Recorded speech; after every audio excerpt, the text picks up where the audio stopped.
What's up, y'all? What's up, y'all? We are back. We are back in the stream, okay? And we are getting ready to talk about this conversation right here, this scenario right here with this individual. This is Louis Rossman. Okay. Now, this individual is very big on, policies of companies, on piracy in general, getting your software media from the sea or from the bay, as he says it. Might say it a little better than I do. And Reason, as a company and as a software, is no stranger to piracy. It's no stranger to people pirating their software. Okay, it's no stranger to people sharing their licensing or sharing their, access to the software. No stranger to it at all whatsoever. And this individual here, I had seen a couple videos pop up on my YouTube feed, just over time. I've seen a couple videos pop up. And for the most part, I want to tell you off bat, I've agreed with many of his videos, particularly because he lays out his reasoning for piracy. And it's just an interesting conversation in general.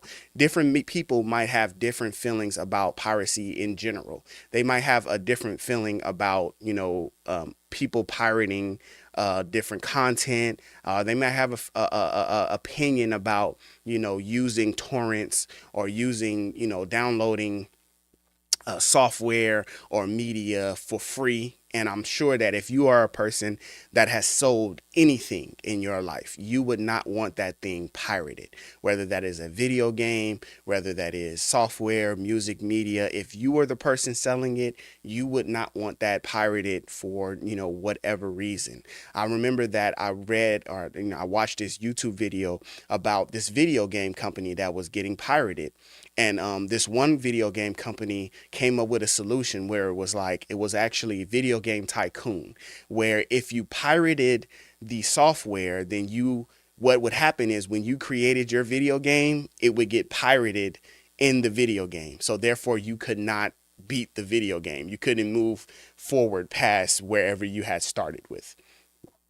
And so enter in this conversation about whether or not you're justified in pirating Reason software because of the experience that you get being better if you pirate it versus if you paid for the software. So I'll give you an example. In a previous video, he spoke about a company that offers streaming service. It offers media streaming service. And what he said in that video was that if you paid for the subscription service and you downloaded a video to watch and you didn't have an internet connection or you did not have the proper device that they wanted you to use to play the software, to play the video, then you couldn't play the video. So if you went the right way in purchasing the subscription service, in purchasing the video, I believe there was another time he bought a video, and when he bought the video, he was not able to play it. So like he rented it from an online service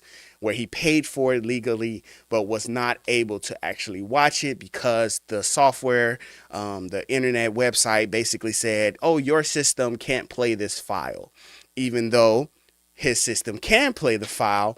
It was just some workaround that the people did. So in his opinion, he's saying it is fair or it is justified for you to be able to pirate that media because when you did it the right way, you had a worse experience than if you had pirated it.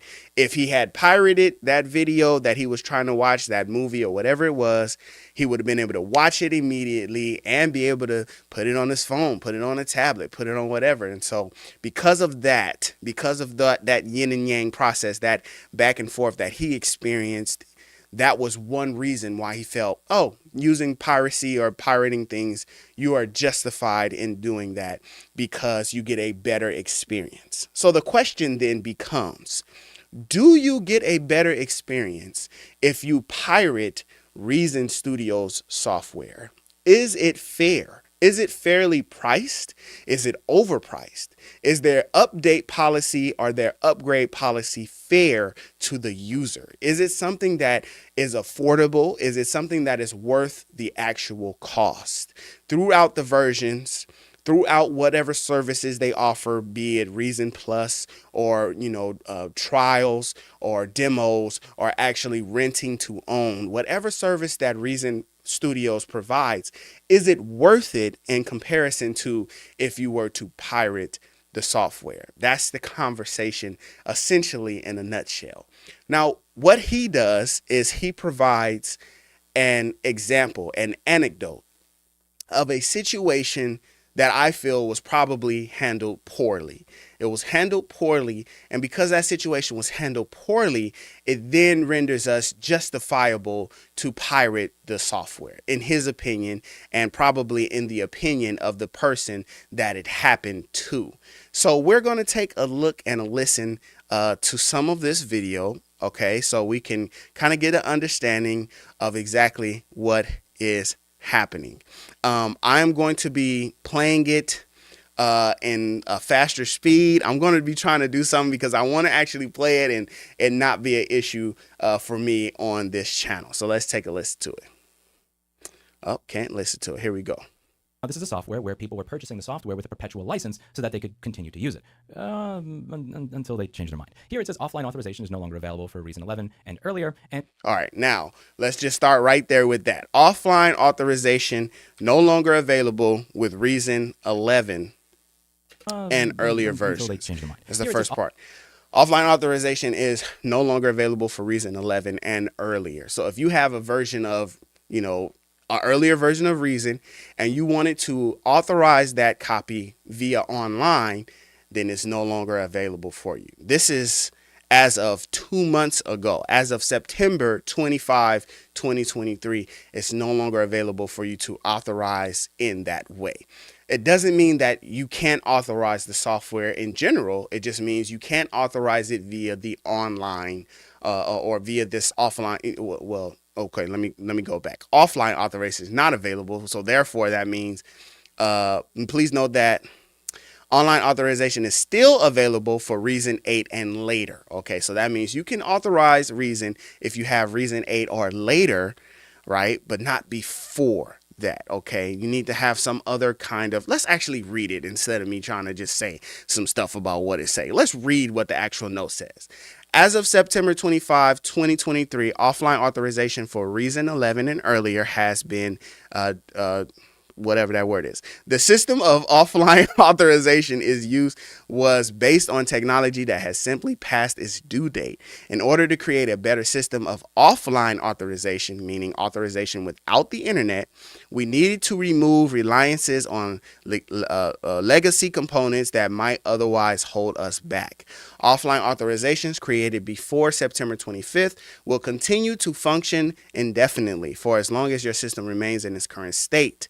Existing offline authorizations can no longer be upgraded, though, and rack extensions purchased after the 25th cannot be added to an existing offline authorization. If you buy a new computer, reinstall your OS, or make changes to your computer software, your offline authorization may become unusable. Please note, though, that online authorization is still available for Reason 8 and later. So, I feel like this is going to impact and affect specific people, specific Reason users. This is something that would impact them or would affect them. Those that are using Reason 12, those that are waiting for the newer versions of Reason, we have just experienced a big increase and a big update in being able to authorize Reason. And then if we don't have internet connection for an extended amount of time, we're able to still use the software completely legally, even if we don't have online capabilities. So if you download Reason, install Reason, authorize Reason, you have your login set up, it will tell you in Reason how long until your next time that you need to connect to the internet in order to authorize your copy. So that means you can use it without internet access as of today. That is a recent update that has been, provided to us. And that was something that was really cool because a lot of times you might not be in your home studio or you might not be in a place that has internet, but you still want to use Reason and you paid for it. So you still want to be able to use it. Somebody like me, I would just load up the demo version. I would load it up in demo mode.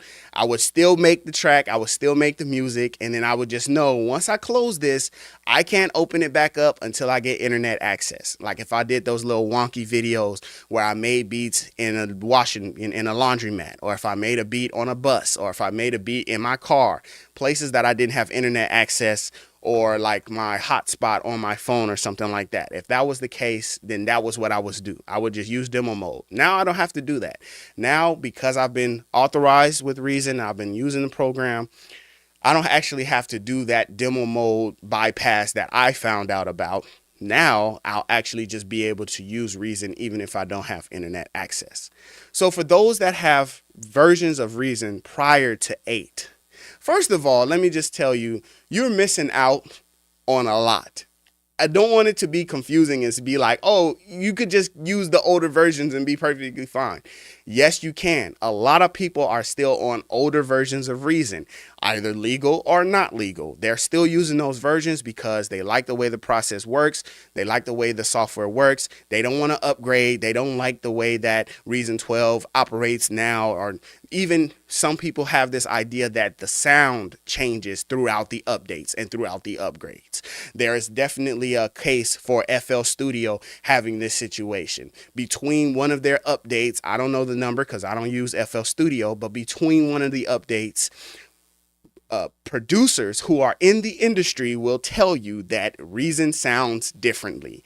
I've heard it too many times now on the internet, on YouTube, in forums, that this version of FL Studio sounds totally different than all the other versions of FL Studio. And so now you ask yourself, do I have access to that version of FL Studio or do I have to pirate it? And if I am in the brain thinking that this version sounds better and the only way that I can get it is to pirate it, then go purchase the updated version of it and go pirate it. That is what this individual right here would tell you to do. He would say, go buy, maybe not, he wouldn't even maybe say go buy it. He would say, what you get by pirating is better than what you get by purchasing, therefore pirate it. I'm not having a big opinion on that. I'm really just only here because my ears perk up whenever somebody starts talking about Reason Studios. So I just wanted to talk about it, look at it, read it with y'all, have that conversation. With that being said, this is the situation for some users. Some users are not going to be able to experience Reason if you have it authorized. If you change something with your computer.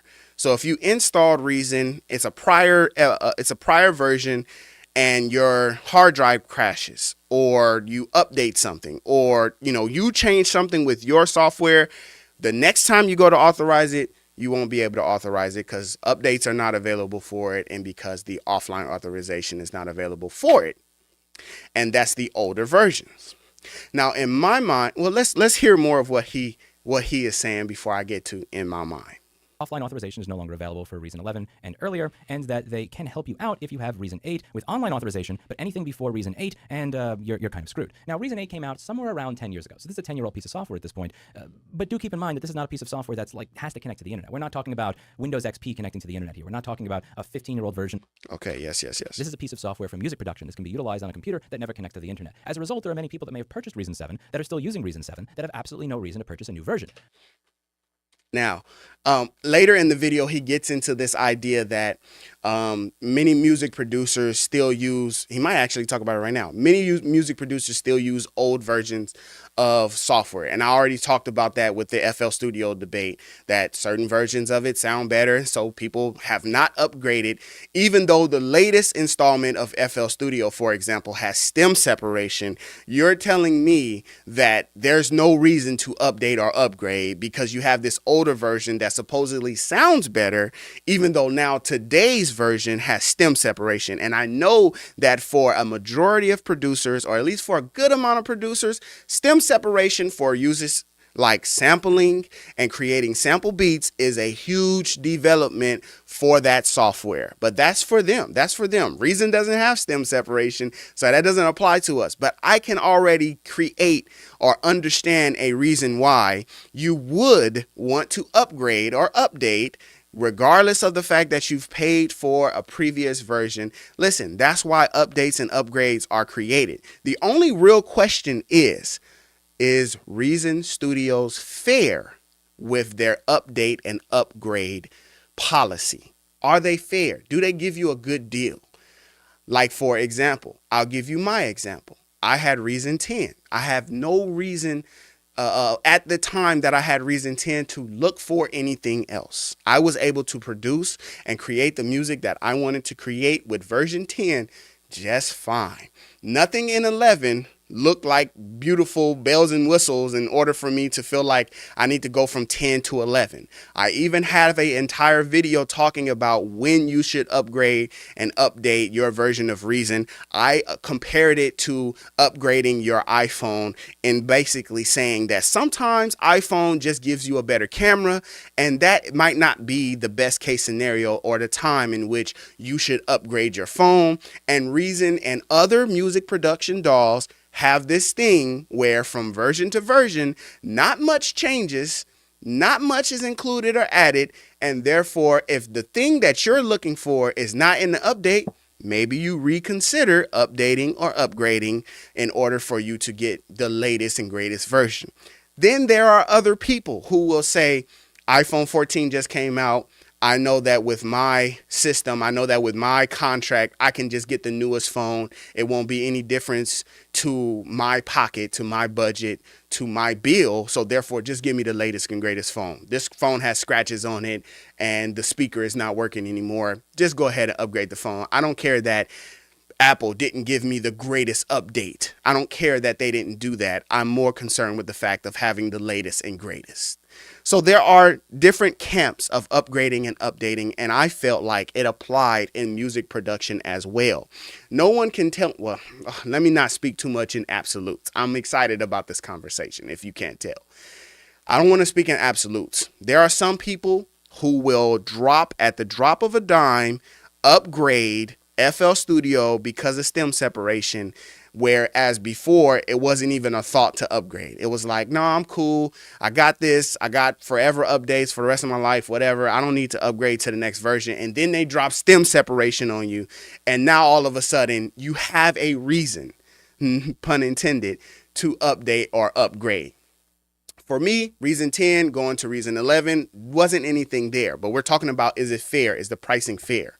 Well, at the time, they offered, if you upgrade or if you purchase Reason 11, guess what we got right around the corner for you? We got Reason 12 right around the corner for you. So if you do it right now, at the time that they was releasing 11 and preparing 12, because 12 had some stuff that 11 and 10 didn't have, and they needed to create a whole nother version rather than give you updates into 11. No, we're just going to go to 12.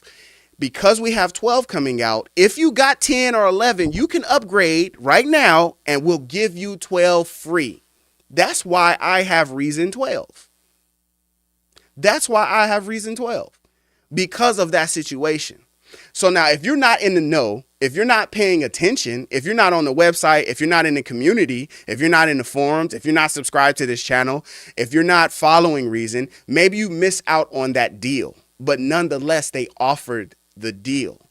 So is it fair practice? Is it good business? I think that deal was good business. They understood, hey, maybe they are not getting enough benefit from this version. So we need to give them a reason, pun intended, in order for them to get the next version and not leave us altogether. I think they understood that, and that's why they offered that. And then guess what? When Reason 12 came out, they said we're going to do one even better. And I'm not fanboying, and I'm fanboying. I can't even say the word. I'm not fanboying. I'm just looking at the actual policy and what they did. Reason 12 comes out. they also bring Reason Plus. And Reason Plus says, don't pay for the full version of Reason. Maybe you don't want to go through the whole headache of updating and upgrading and paying again. Get Reason Plus. Reason Plus will give you, for a cheaper price, will give you all the access to the software. Will give you all the access to the software for a cheaper price. If you think about it up front, maybe you don't have the $200, $300, $400, $500 up front, but you got $20 a month and you can pay for the software. Maybe you could do that. So they not only drop Reason 12, but also drop Reason Plus. So now Reason Plus becomes the alternative if you are on a budget, or if you, whatever the case is, you get Reason Plus, you get all of the instruments, effects, and players that are going to be released from that moment on if you have Reason Plus. That's another reason, pun intended, to upgrade if you're on a lower number. If you're on Reason 8 with no players, oh my God, I just don't even understand. Okay, let me just reel it back in. There are legitimate reasons for upgrading from Reason 7. I don't think I should have to say that, but I'll say it. There are legitimate reasons for you right there looking at this video. If you are still using Reason 7, there are reasons, pun intended, for you to upgrade to Reason 12 or just get Reason Plus. They did release instruments. They did release effects. They did release sound packs every month, new sound packs. So they added in a lot of value as they met this need to compete, as they met this need to be fair in, business practices and give you value with your software. Reason sound packs, Reason Plus at a cheaper price up front if you can't pay for the full version. And you get the players that came out, chord sequencer. You have to purchase that if you don't have Reason Plus. Polystep sequencer, you have to purchase that if you don't have Reason Plus. Baseline generator, you have to purchase that if you don't have Reason Plus. Are we understanding what I'm saying? So there are some good reasons for why you would upgrade if you're further along, if you're further in the back. And even right now, if you're like, well, I feel like Reason is about to drop 13 or Reason X, whatever the next Reason version is, I feel like they're about to drop that pretty soon, maybe sometime 2024, end of 2024, 2025. I don't want to purchase right now because it's like I'm in an in-between space. Okay, get Reason Plus. Now you got Reason 12, and you got sound packs, you got all of that stuff. I digress. Let me just reel it back a little bit more. So the conversation then becomes value. I think that they are giving you value if you do purchase the full version of the software, or if you only do Reason Plus, there is value there. I was only talking about players, but they dropped all kinds of effects, BVX, even if you don't use BVX, Rotor. It's a lot of stuff that they dropped since Reason 12 that you just don't get. Instruments that you just don't get. I see you guys in the chat. I want to get to you guys in the chat, but let's go ahead and go back to this conversation, and then I'm going to go through everything in the chat, okay? What happens if their computer crashes and they need to reinstall Reason 7 utilizing the media that they had when they purchased Reason 7? Then it's time for you to upgrade. They're screwed because they can't do that anymore. It's not going to work properly. And this is an email exchange that occurred between a customer and Reason, and I would just like to read it to you. All right, now this is where it gets good. We don't really need him in order to explain what's happening. We could just read it for ourselves.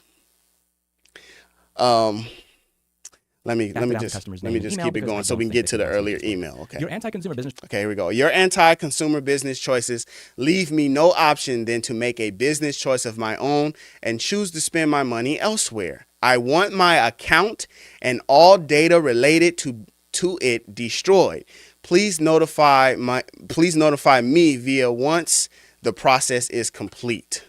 Hello, your account currently has your recent license registered to it, preventing the immediate deletion of your account. If you want me to, I can move the license to a blocked user account, which would mean I'd be able to delete the account for you. Note, though, that having removed the license from the account registered in your name, then you would be giving up ownership of the license. It won't be possible for you to establish ownership again. If this is okay with you, then I can certainly sort this out. So the email person is doing what they're supposed to do to sort out the issue. This guy is like, listen, I don't want to have anything to do with y'all. y'all program. I don't have anything to do with y'all software because I am on Reason 7 and I won't be able to use. It's all right, Chris, come on. Alternatively, though, perhaps you'd like to give or sell your license to someone else and transfer the registration of the license to their account. After this has been done, I'd be able to delete your account. I didn't even know that that was possible. I didn't even know that that was something that you could do necessarily. But that's interesting that they gave them that option to actually be able to do it. Okay, when I purchased, here's his problem. So we're going back. That was a later email. Here we go back. This is December 5th. Wow, this is very recent. This is 5 days ago. When I purchased your software, I purchased a perpetual license and did so under the reasonable assumption that maintaining an installation of the software I paid for would be straightforward process. As of September 25th, I can no longer activate the software I paid for, as you have decided that its copy protection system is no longer something you can be bothered to maintain. Yes, that is essentially what they said. In order to keep people from pirating the software, we had to change the way that we authorize the software. In order to keep people from pirating the software, we had to change the way we authorize the software. In changing the way we authorize the software from 10 years ago, all of that legacy stuff that we did 10 years ago is now, it does not fit. The Legos are not Legoing. We can't bring that old technology of authorization into the new. So therefore, we got to do away with that stuff. Hey, if you still got it on your system, you still want to use it, keep using it. You have it, keep using it. If something happens, yes, you are, unfortunately, as they are describing it, yes, you are essentially out of luck. But we're talking, okay, keep reading. As such, you have effectively stolen from me, as you have decided to stop honoring your side of the agreement we made when I purchased the software. You can, of course, buy the software back from me at a reasonable price, including all the rack extensions I pay for, as without Reason itself, they are worthless, and taking into account the inconvenience your misbehavior has caused me. Alternatively, you could remove, these is options that the person is given to Reason.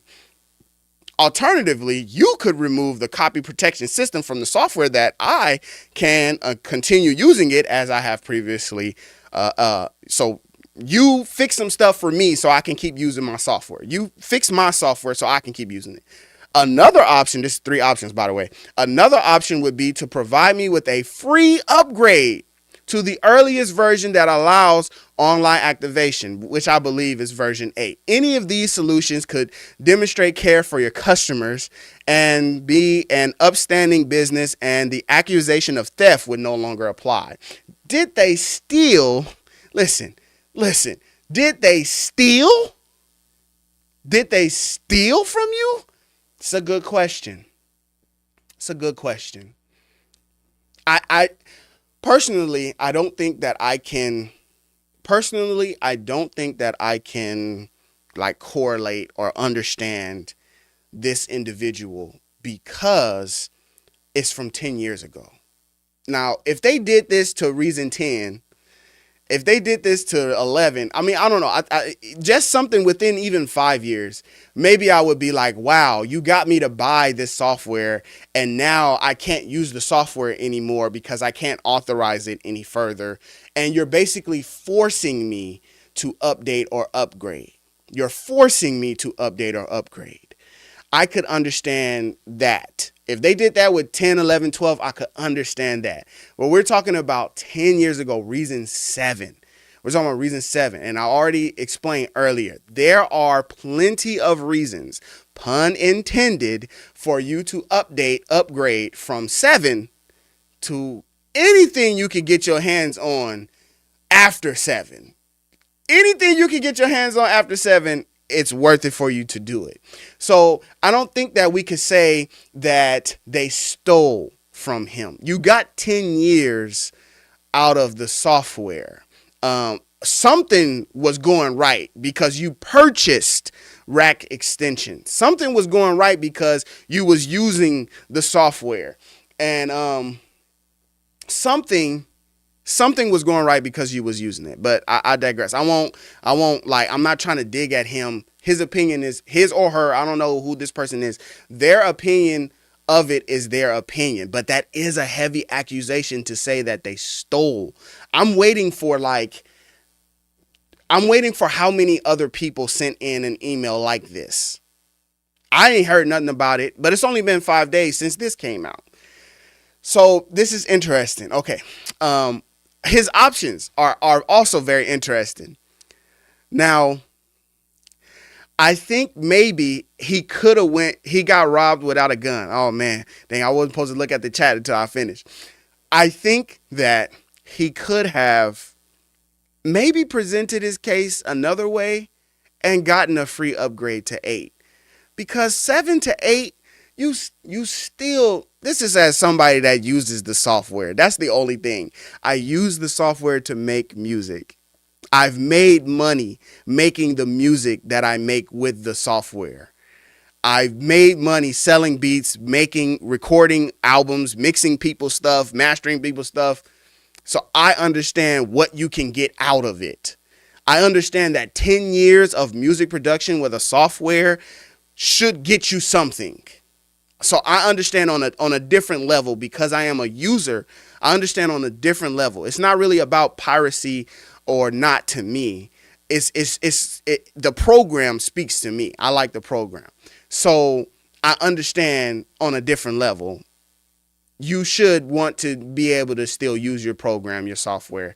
And if it's just one jump up from 7 to 8, I think they should have did that. I think they could have honored his request in a free upgrade from 7 to 8 so that I already have a license for 7, even though it's 10 years ago. You know, on a business perspective, 10 years ago, we done already spent that money. We done put that money to something else. Like, that money is gone, sir. Like, whatever you spent 10 years ago, whatever you spent, that money is gone. You left it. You done made more money, whatever the case.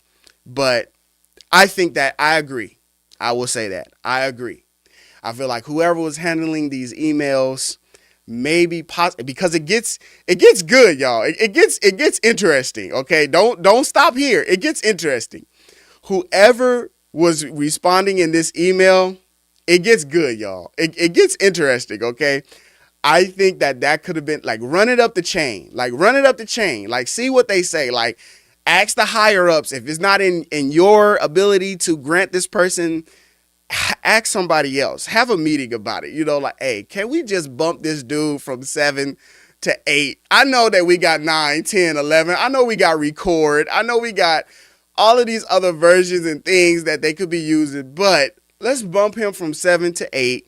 Okay, so he could continue to use the software. He is a purchaser. He buys rack extensions. You know, we could probably salvage, a customer and keep good customer service if we just, bump him from 7 to 8. I think that could have been something doable. So I give you a point there. Okay, I think, but then again, I don't own this software to say you should give up whatever the price it is to go from 7 to 8 just because you have a customer that's not going to be able to use 7 anymore. I can't say that, neither can anybody else. And if you are a person that has ever sold anything that was yours, like you made it, created it, and you sold it, you wouldn't want it pirated, and you would want its worth to be valued.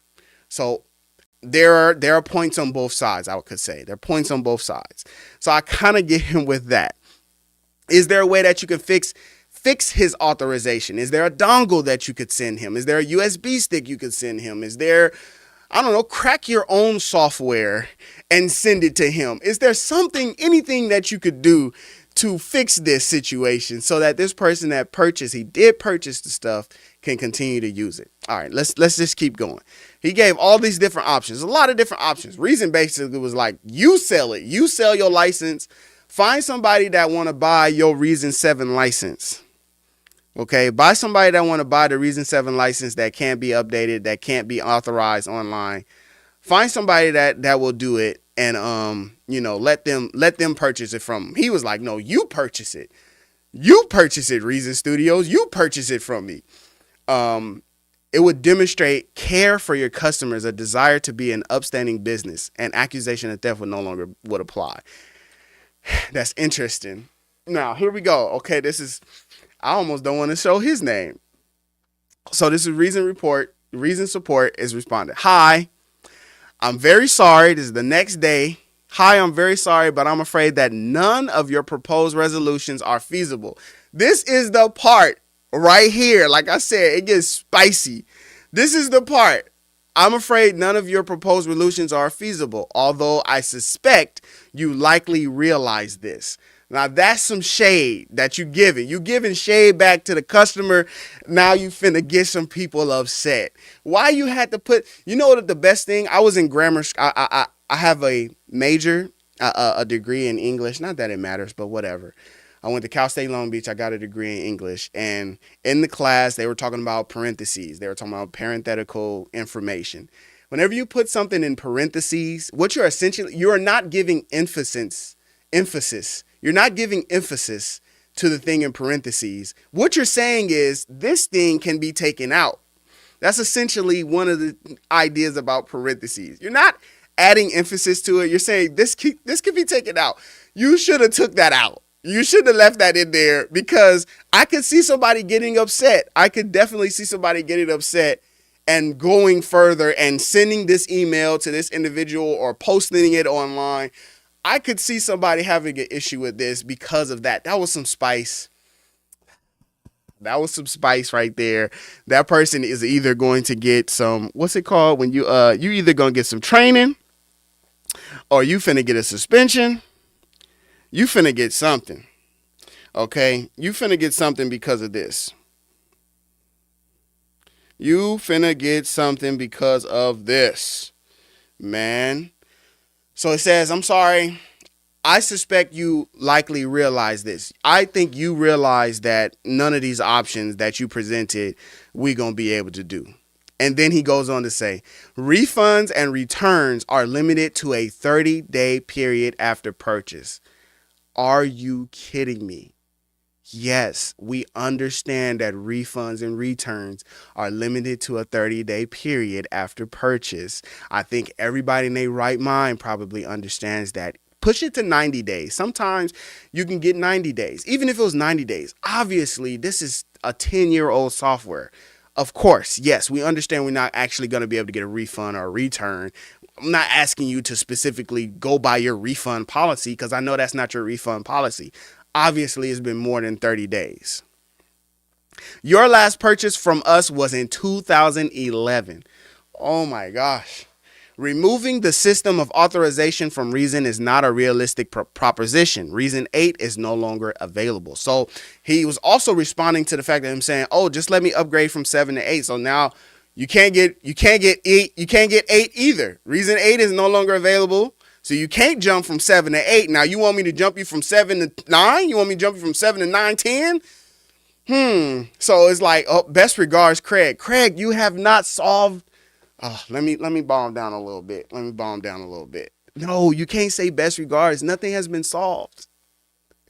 That's the issue, because nothing's been solved. So you can't say best regards. You can't say best regards. Nothing's been solved. I'm very sorry, but I'm afraid that none of your proposed resolutions are feasible, although I suspect you likely realize this. That is just rubbing salt in the wound. Okay, so you paid full price for Reason 7. You did not pirate the software. In spite of the fact that you paid full price for the software, you can no longer install that software that you paid full price for a perpetual license. Not a temporary license, not a streaming license, not a you can only use this in my web browser with this graphics card, with this drive. Yeah, we understand perpetual license, right? You buy the software, it's yours forever. It's not like Reason Plus. Reason Plus is not a perpetual license. But if you purchase one of the versions, then it's a perpetual license. And they let him know, we can't even delete your customer profile. We can't even delete your account because you still have a license that you purchased. We can't even go in the system. I would have to do some janky stuff in order to delete your data out of our system. So that license is perpetual. You own it. It's yours. You can sell it. You could send that license, the license number, or however you get the license, whatever, you could send that to somebody else. They could purchase it. They could use it. They could upgrade from it. They could. So the license is yours. It's perpetual. But as of now, because of this situation, it does kind of it shoehorn you. I think is what it is. It pigeon toes you. It pigeonholes you into upgrade or don't do anything to your computer.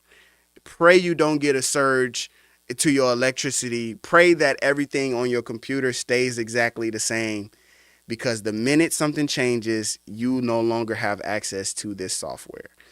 I get that. I understand that. I'm telling you, I get it and I understand it. And I'm honestly saying, in my mind and in my thought, it would just literally, it would be, to me, the conversation would just be, it's time for me to either go to another DAW or upgrade. It's time for me to go to another DAW or upgrade.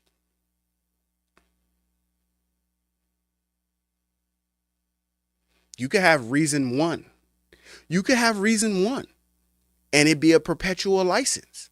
Yes, it's a perpetual license. You have it forever, but it's reason one.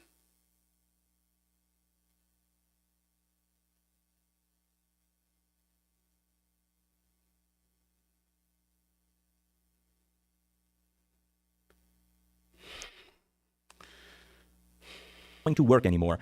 Although I suspect you likely realize that none of your proposed resolutions are feasible. F you. Ability to make that software stop working, you fucking is no longer. Dang, I was trying to skip over, and I still got the F word in there. Is I realize no such thing. What I realize is, okay, here's the guy's response. Okay, here we go.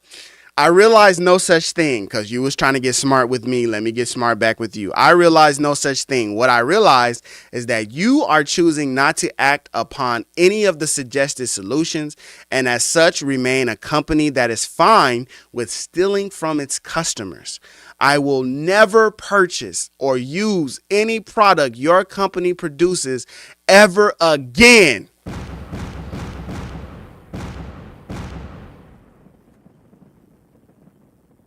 I will never purchase or use any of your product or your company produces ever again. And here's the kicker. And hold on, not this one, this one.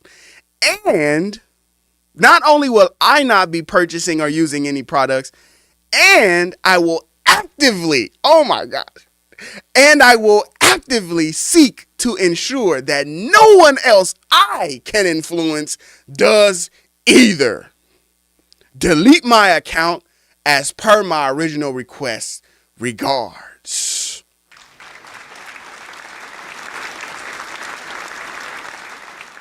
Bruh said, and.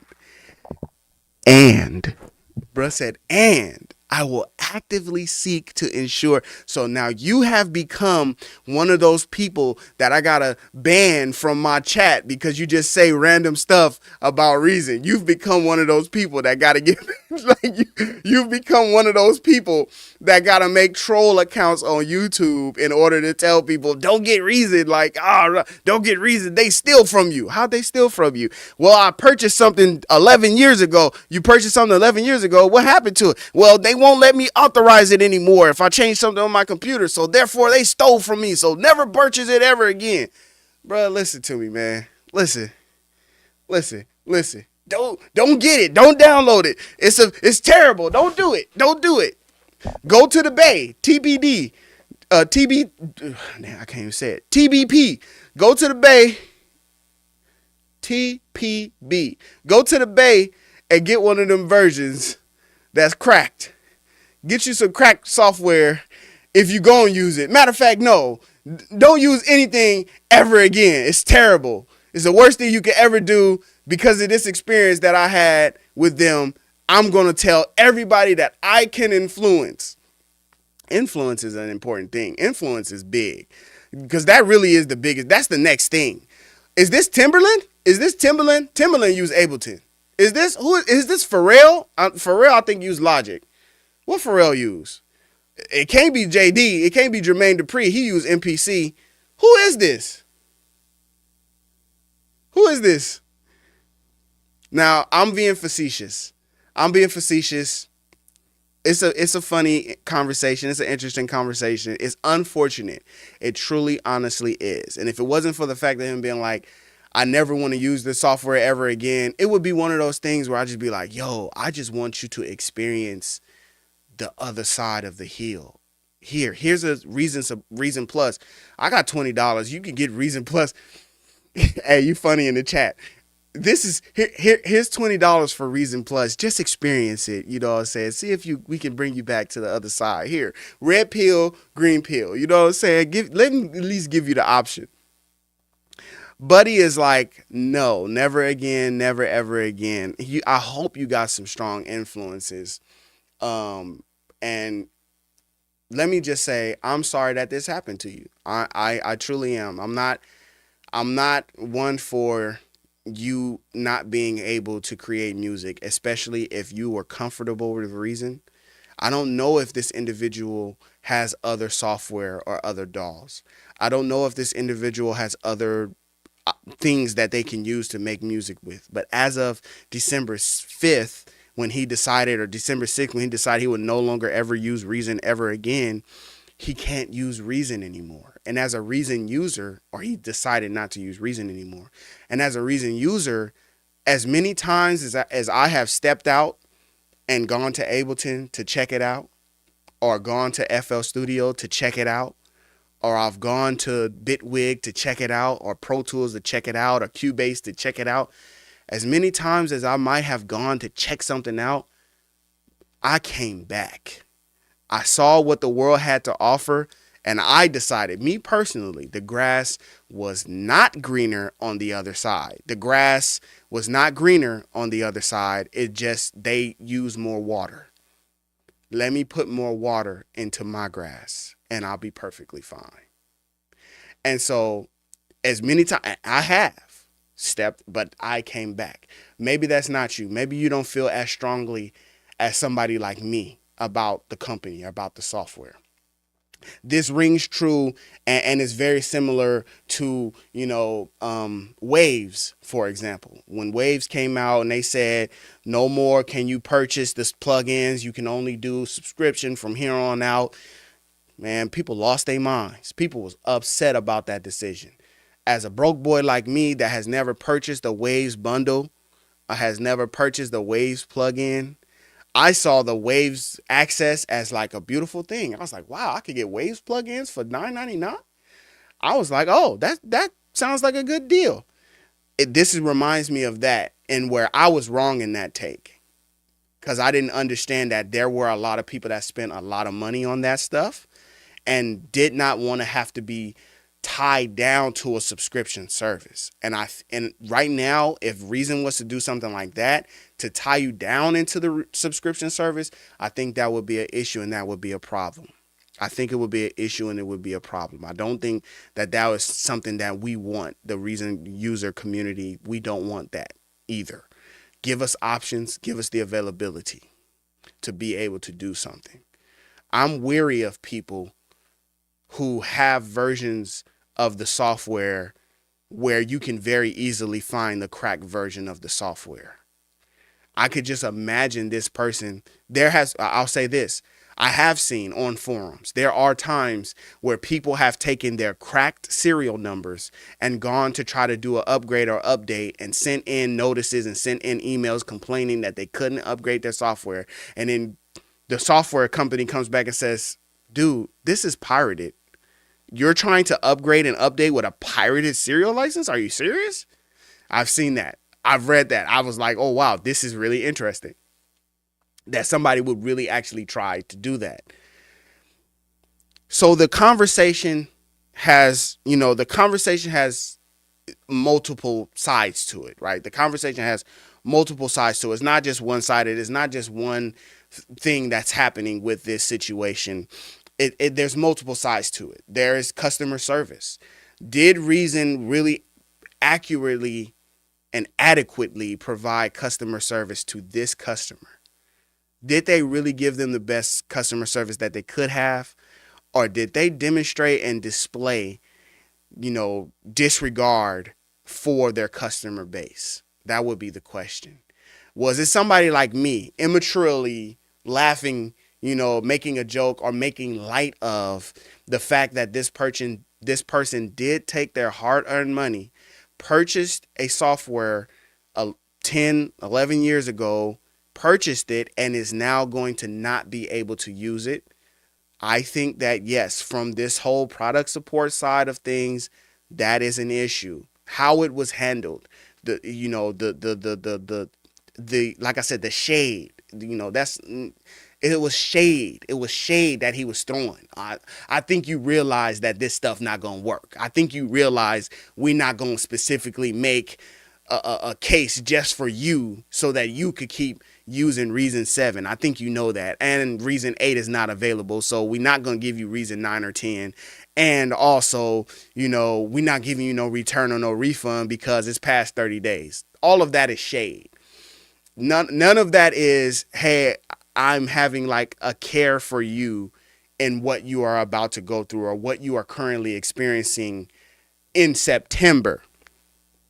Right? I understand what you're going through. In September, we made this policy where we're not going to do these authorizations any longer. You got to move into something new. And that puts you into a position that said, I either have to upgrade this service, I have to upgrade my software, or I can no longer use Reason 7 anymore. I think that there were a lot of people who faced that conversation. Oh, and let me just be clear. It's not that all of a sudden the software just stops working and you can't use it. But what it is you can't authorize it. So if something happens to your computer and you can no longer authorize it, then you can't use it. So there are people in different brackets. People fall under different brackets. There are people who saw this notice. They still have Reason 7. Didn't matter to them. They kept using Reason 7. They might drop a Grammy-winning project tomorrow. They might drop something that wins a Grammy because they're still able to use Reason 7 because they didn't change anything with their computer and the program works perfectly fine and they purchased it and paid for it and they have no problem, no issue. And then you have people like him who apparently something happened to his computer and now he can't authorize it further because of the change that was implemented in September.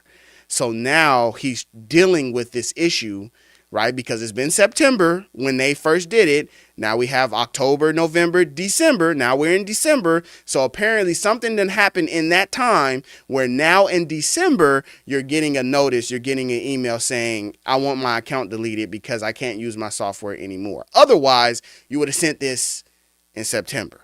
So you didn't send it in September, you sent it in December. So that's a second bracket of people. First bracket is this didn't affect them. Their computer is still fine. Their Reason 7 is still fine. They're fine. There's people like him that have Reason 7. Something happened to their computer. They wanted to put it on another computer. They wanted to upgrade something on their computer. They can't get into Reason 7 any longer. And then it's this third bracket of people. I can't even believe these people exist. This blows my mind. I cannot even believe this third type of person even exists in the world. This third type of person saw that they might not be able to use Reason 7 anymore and then was like, whoa, why am I still using Reason 7? And then went and purchased Reason 12. Now, I can't believe them people exist. Who are these people living on a mountain somewhere that said, oh my goodness, I can't use Reason 7 anymore. I've been using Reason 7. Who are these people that said, I'm going to go buy a version that I can use because I can't use 7 anymore? I don't know that third group. I don't know that group. I know the second group because they right here on this email. And I know the first group because the first group definitely exists.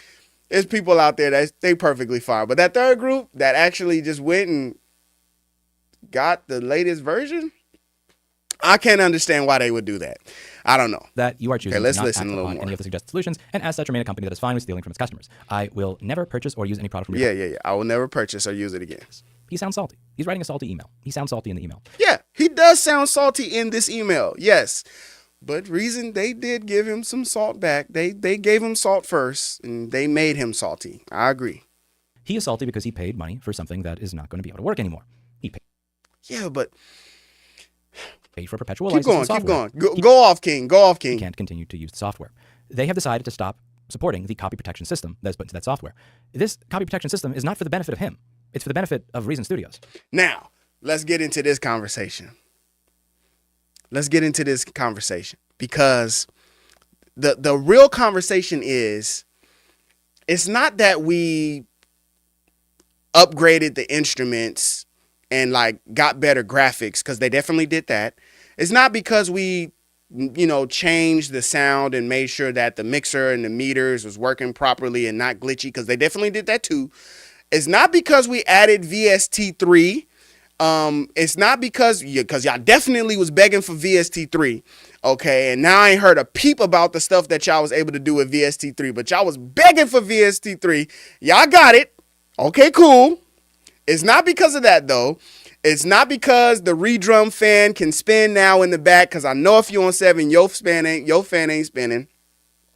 It's not because of that. It's not because of the graphics. Not because you can zoom into the application now.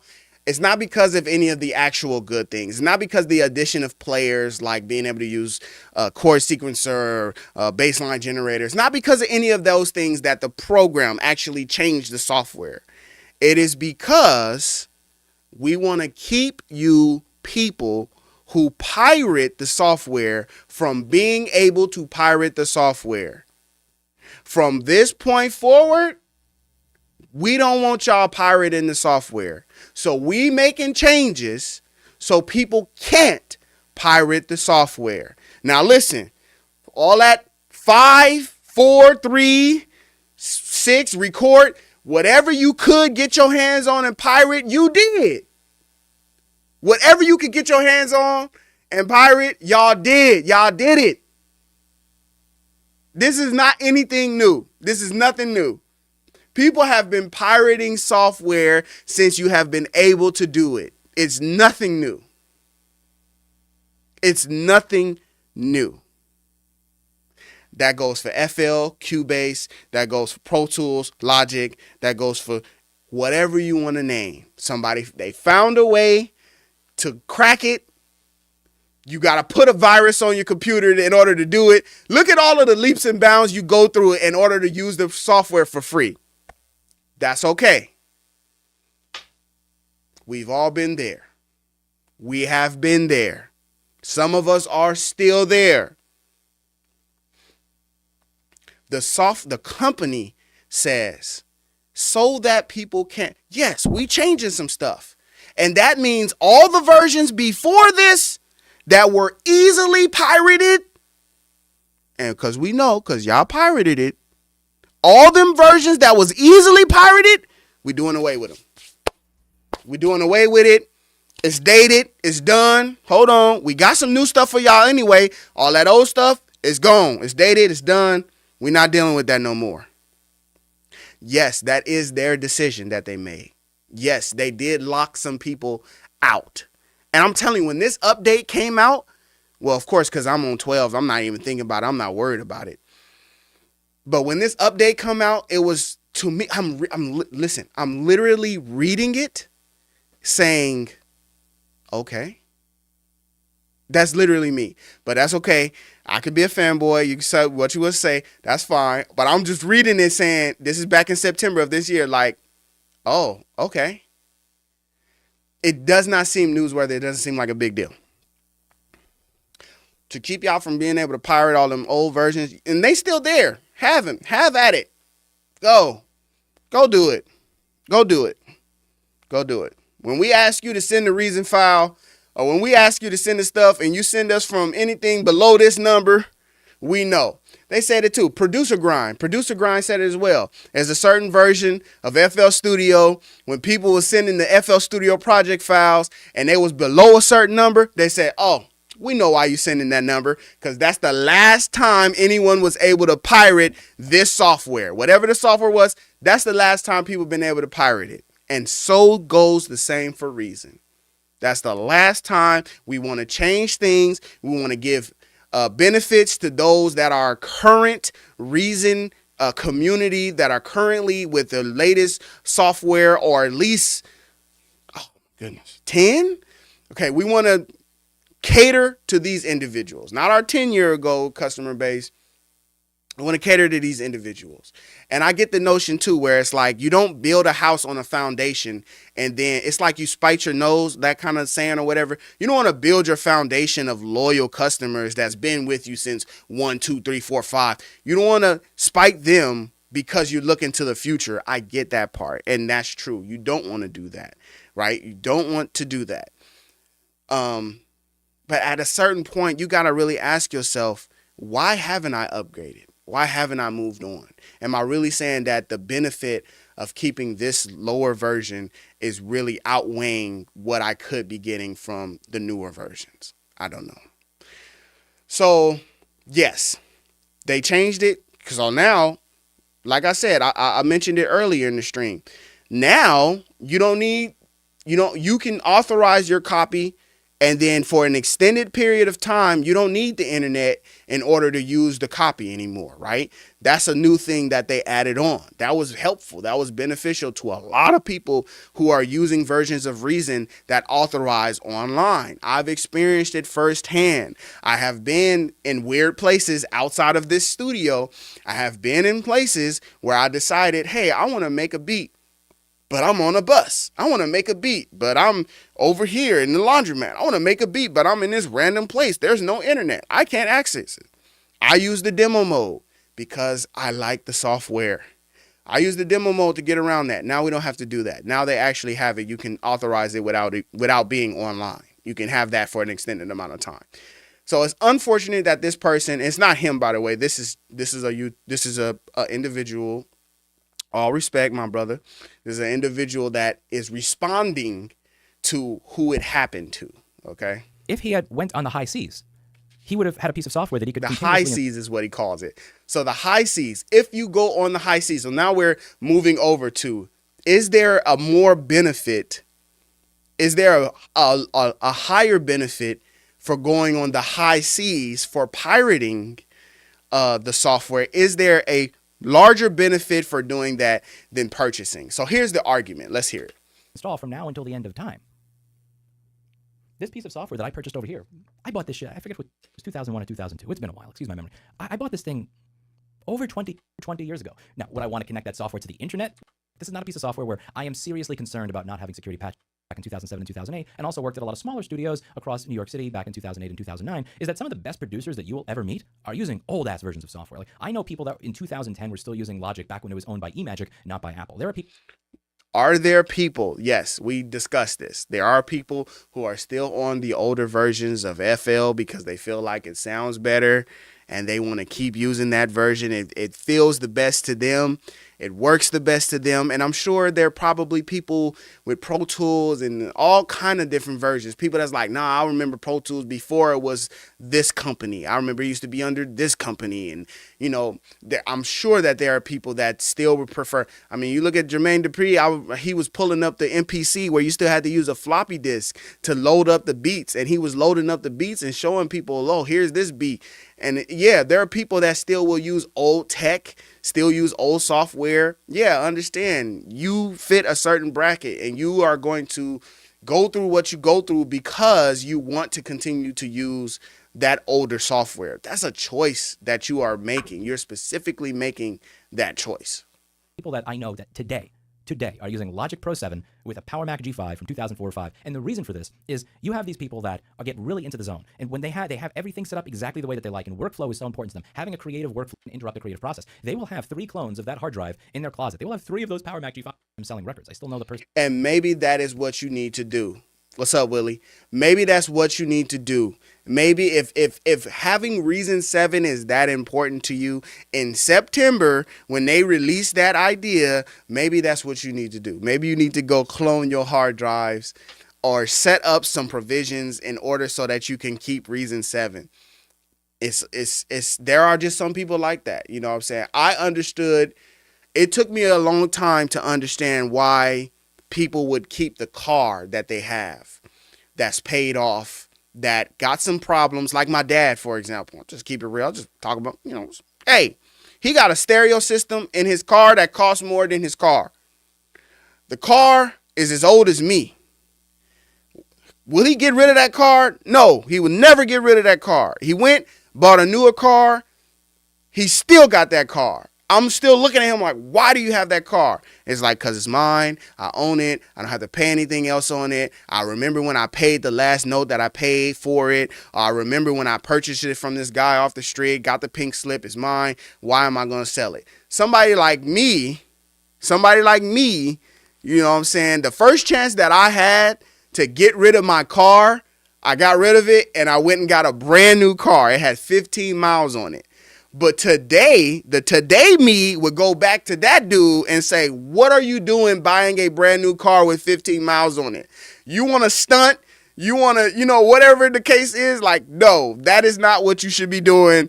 Go do this. You know what I'm saying? Go borrow some money, take a few dollars, and, you know what I'm saying, actually just buy something that you don't have to have a car note on for all of these coming years. That's what today me would tell that dude.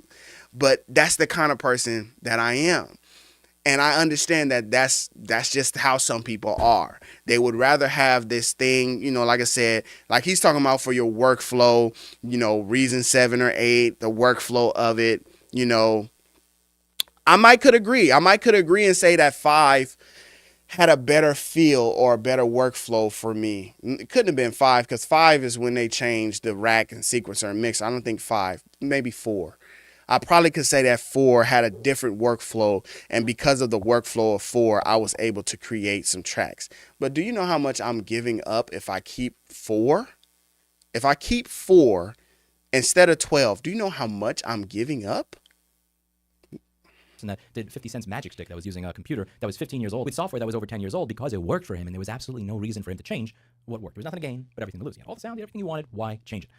There are many people that are going to want to use old versions of their software, and some of those people that have old versions of their software might not have done clones of their disk drive so that if their operating system, right, when they pay the full asking price, that you could pay $500 for a piece of software for a perpetual lifetime license and have that software not be installable at some point in the future with no option from the company to have the copy protection removed, to be upgraded to a version, even if it's an old version that actually works, is insane. From Reason's point of view. But I think that, okay, gonna get into Reason point of view, but I think that, like I said, I don't know, maybe there's another conversation that you could have.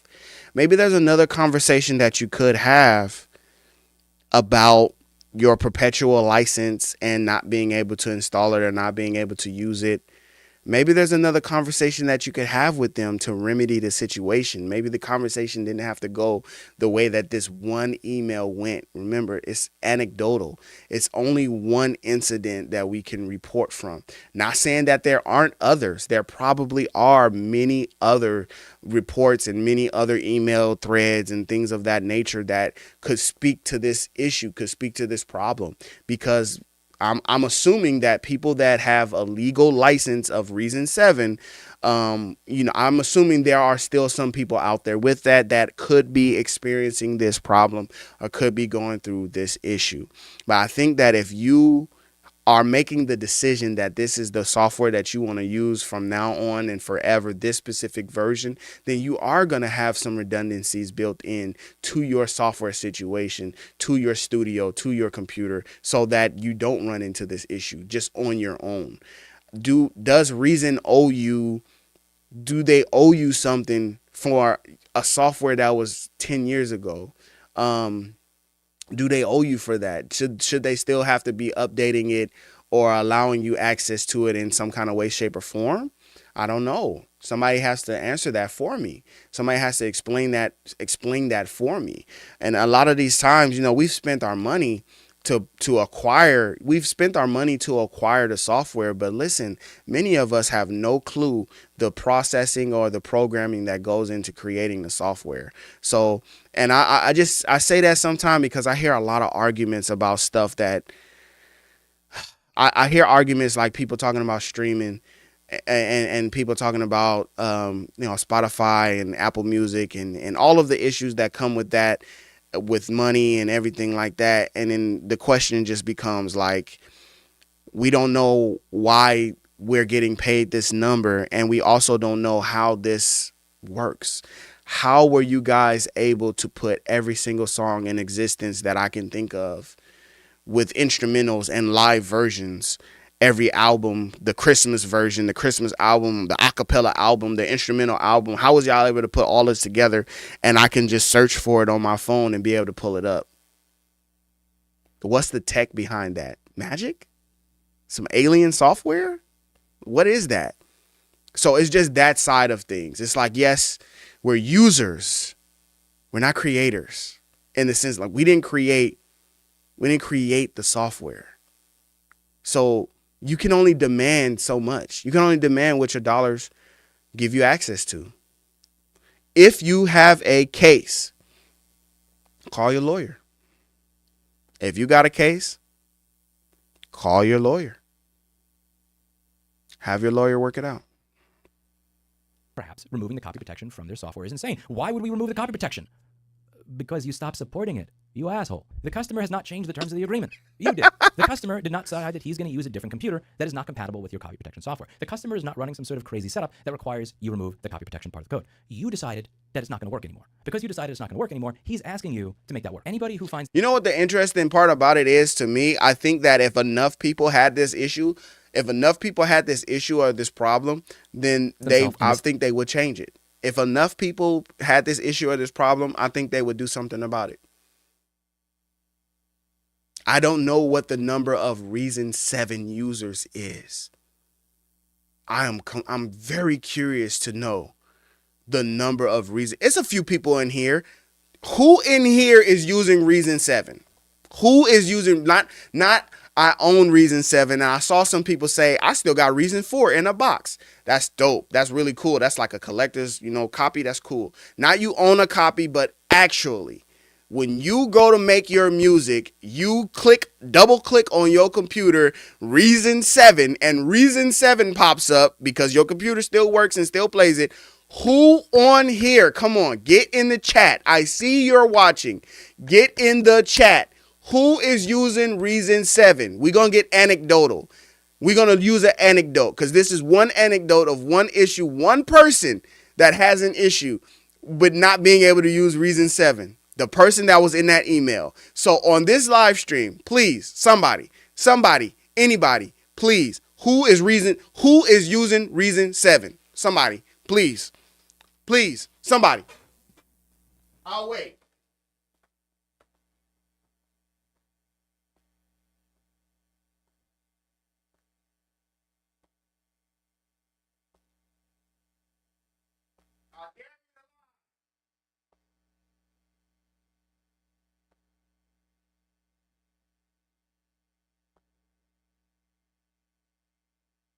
Wait, I might have made it too specific.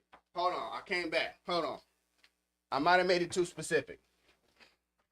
I might have made it too specific. You're not using Reason 7. 654321. Any of those. You actually double click on your computer. It's not pirated. You own the license.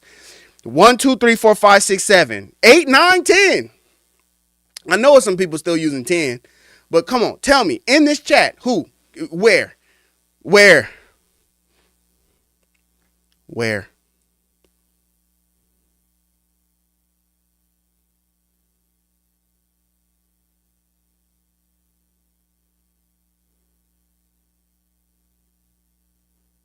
No, see, Chilmo says no one anymore based on the rep's response. That's funny, but guess what? No, you can still use it. It's not that it won't work anymore. You can still use it, and it's not only on the Bay. If you purchase the software and you have a license and you have not changed your computer and the authorization is still there, you can still use it. Oh, whoa. Shout outs. Shout outs to Great Keys up in here. What you doing, Great Keys? Great Keys dropping the super chat. Appreciate you, my brother. Thank you very much. Always been very supportive. Who is using Reason? Who is double clicking? 6.5 with dongle running on Windows XP. Shout outs to you. Drop a bomb. Shout outs to you. With the dongle. Hey, PM, if you don't have that dongle, you can't use it, right? If you don't have the dongle, you can't use it. It's night night. It's black screen. It's black. It's black screen. It's night night if you don't have that dongle. So we got one. It's more than one people in the chat, but we do have one using the dongle. Chillmo says he still has his dongle, but Chillmo, you're not using that software, do you? You're not using it, are you? I don't think so. So that's just to be anecdotal. Look. From that conversation, PM, you're on Windows XP. There's a whole nother conversation. But I can feel him on Windows XP because Vista was trash. So I get it. I understand. So many issues came from Vista. So many problems. Not being able to actually use the software you've been wanting to use. So many crashes and all this stuff. XP just seemed like it just ran your computer with like the least amount of resources. And I get it. XP, I get it. It's like the golden age of computer software. It really, truly is. And I get it. I would understand why somebody still has a computer on Windows XP. I understand it. I can understand if you have Windows XP just for 1 or 2 or 3 certain softwares or something that doesn't work with Windows 10 or Windows 11 or whatever version we on now. So I could get it. I understand the conversation. I'm not in a vacuum. I do understand the conversation. It's just, man. Situation where they have paid full price for a piece of software, for a perpetual license, who has not broken the terms of use or sale at all. When they find themselves in a situation where that software will no longer work, you are not only in the right, dare I say it, you are morally and ethically obligated to go to the high seas to get a... So the conversation then moves to essentially what the videos that I've seen from his channel. The conversation moves to there. It moves to why it is advantageous for you in order for you to go to the high seas. In order for you, instead of purchasing your software, to get your software from the Pirate Bay.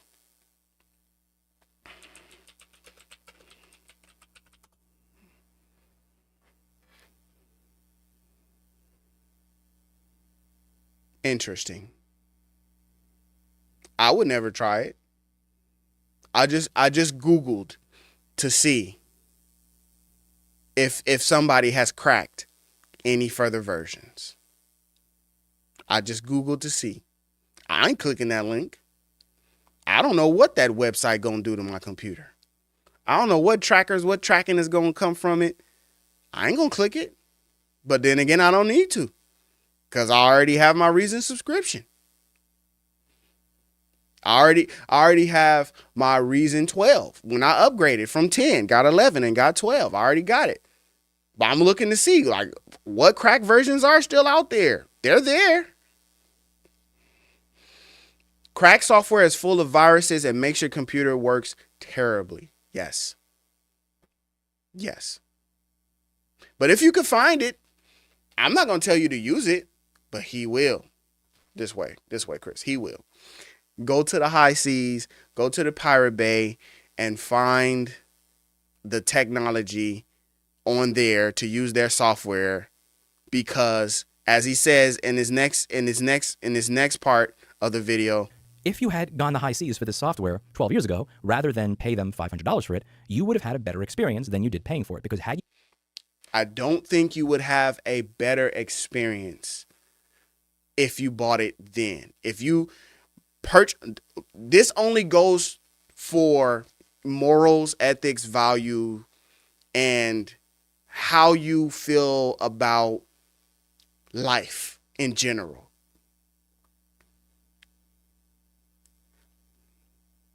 When you invest your money into something, in my opinion, of course, because anything I say on here is my opinion, and it's just thoughts from my brain. But when you purchase something, it unlocks, a key unlocks, in my opinion, in your brain that says, I invested in this, I'm going to use this. I put my money in this. Oh, I'm going to use it. Oh, I put my money in this. Oh, it's finna make me some money back. I put some money in this. I'm doing things the right way. There is nothing better than being able to say I'm legit. That's how I feel personally. See, because I'm of a different complexion. Let's get real. Let's get real. I know what it feels like to ride dirty. And see, some people would say riding dirty. Oh, Chris had some drugs in his car. Chris had a gun in his car. Chris had something in his car he wasn't supposed to have in his car. No, just couldn't afford insurance that month. I didn't have insurance, couldn't afford insurance, but I still needed to get to work. I still needed to drive somewhere. I still needed to get where I needed to go. So I'm riding dirty because I didn't have that insurance at the time. I'm riding dirty. And it's no for me. That is a terrible feeling. I could only imagine what it feels like for somebody who does have something in the car. So riding dirty is not on this side of the screen, is not where you want to be. Not no software, not no media, not no video, not no music. You don't want to be there at all. Because you get treated differently. So when it came to riding dirty, it was no better feeling than when I'm in the car and I got my license, I got my insurance, I know that my car look right, my tail light is good, my headlight is good, because I'm safe to a degree.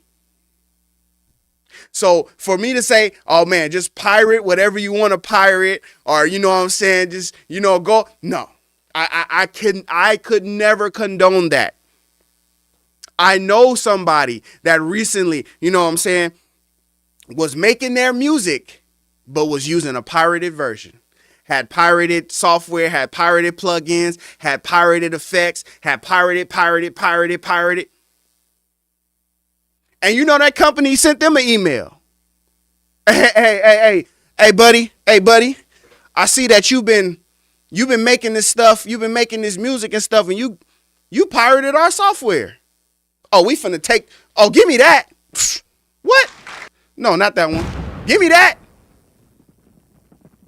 Give me that right now. You're not finna make another dime off this little loop pack.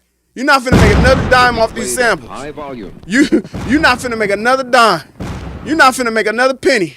You're not finna make another dollar because you got this pirated software. Give me that. We need that.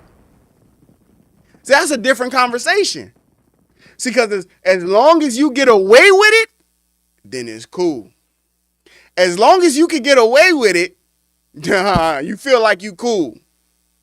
But this is just like I said, in my mind, in the back of your mind, you got to be thinking, this is dirty software.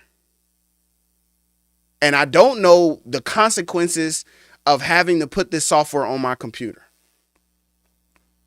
I don't know what the consequences was. I've had a software. I remember going through the process, putting it on a computer, all this stuff, whatever. And then I remember I didn't have antivirus. I didn't have none of that stuff. I didn't have antivirus. I didn't have any of those things.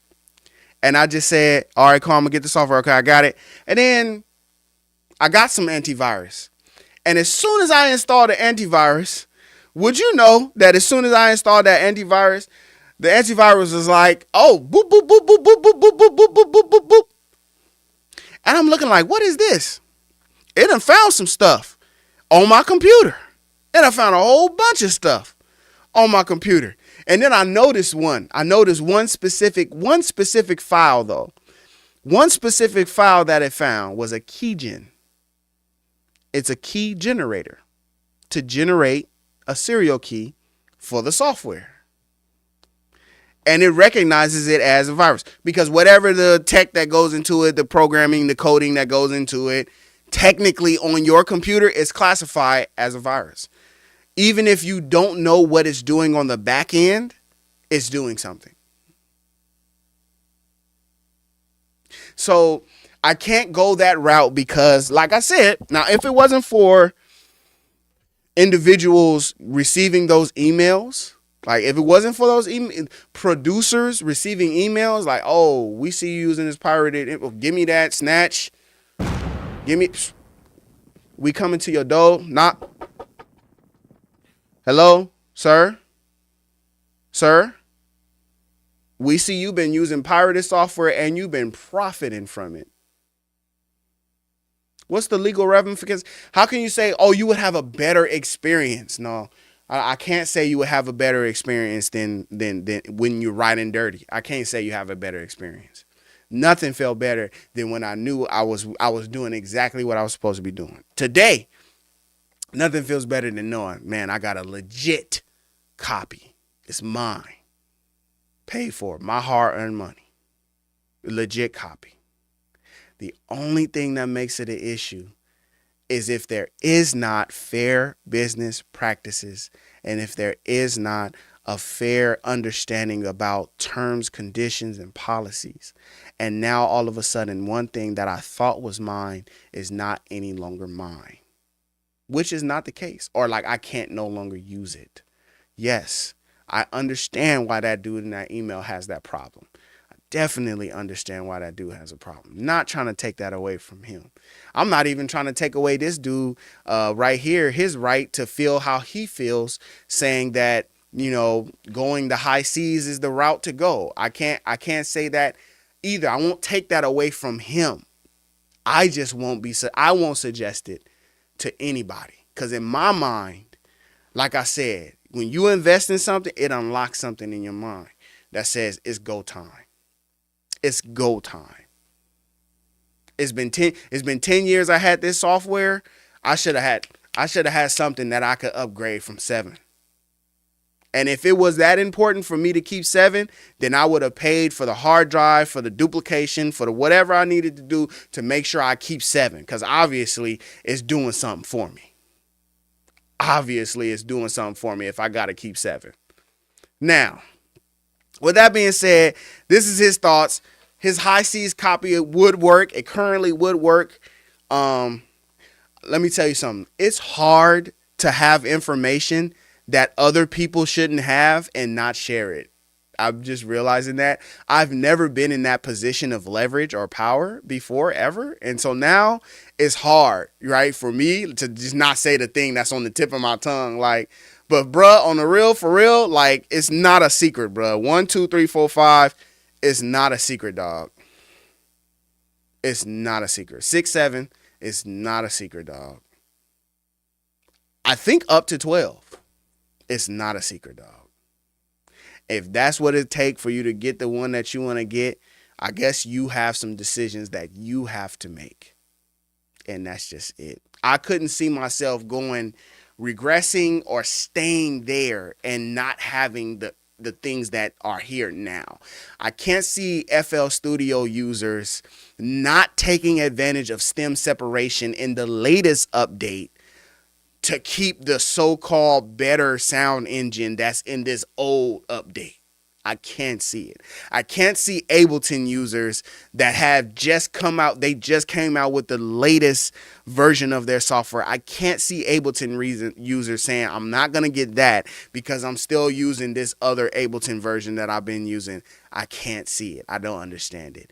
His thought process was there's some really, powerful and successful people still running old tech. And obviously that is completely true, especially when you get into analog and you get into instruments. Of course, there are people who have kept their MPCs, who have done surgery on those bad boys, who have gone to the lengths of whatever they need to do to make sure this thing still works. That's what they've done. They've kept it somewhere and kept it safe and kept it going because they are able to create on this device, and they don't want to try a new version of the MPC. They don't want to try a new version of this synth or of this instrument. They want to keep using it. Yes, of course those people exist, and of course that workflow exists for them as well. You got to have your own redundancy set up.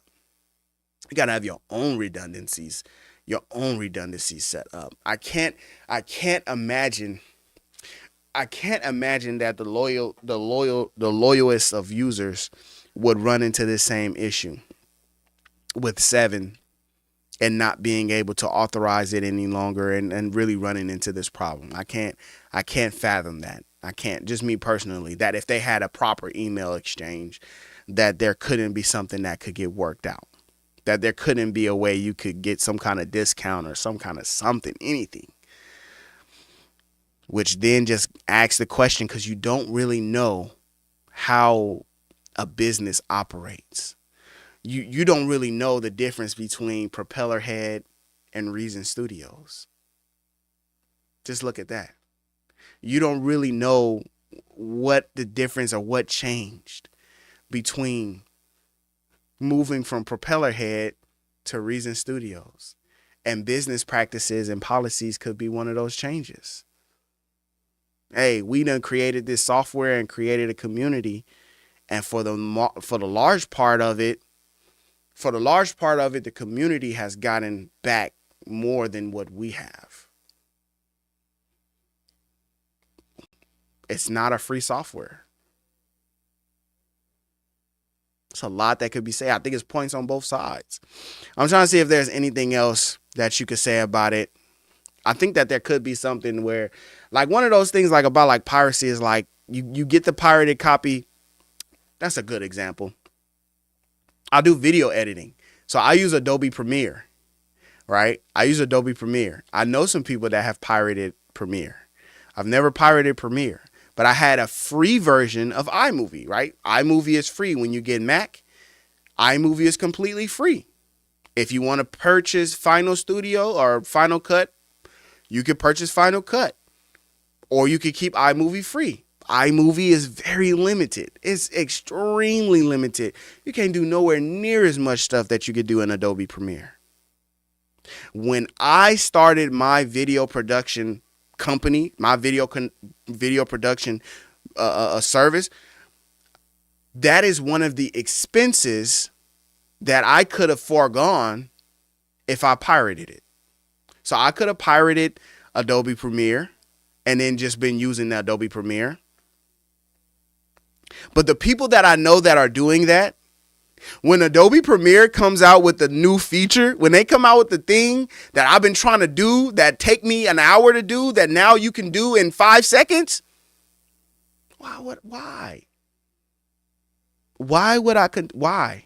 If that was the case.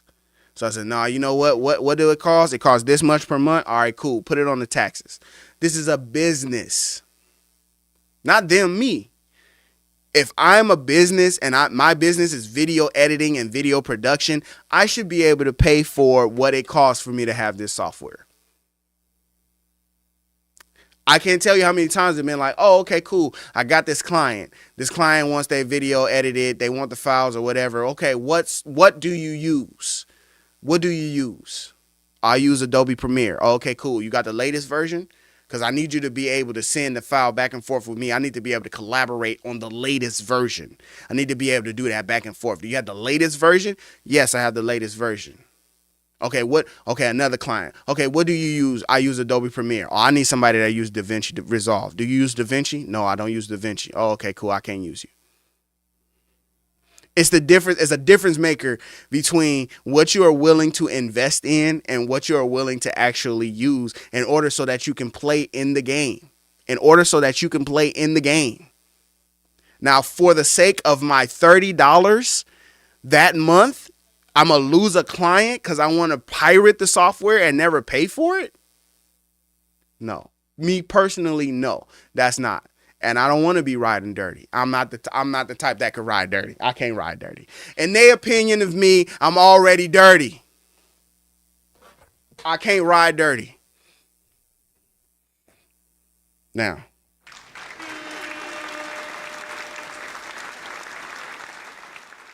shout outs to y'all for coming through, for checking out the stream. All due respect to my brother, Lewis. You don't know me. I don't know you. I'm passionate about music and about music production and the software. I hope my comments, my understanding greets you well. That's just the kind of person that I am. And hopefully no offense is taken either from the person from the email or from the individual in this video.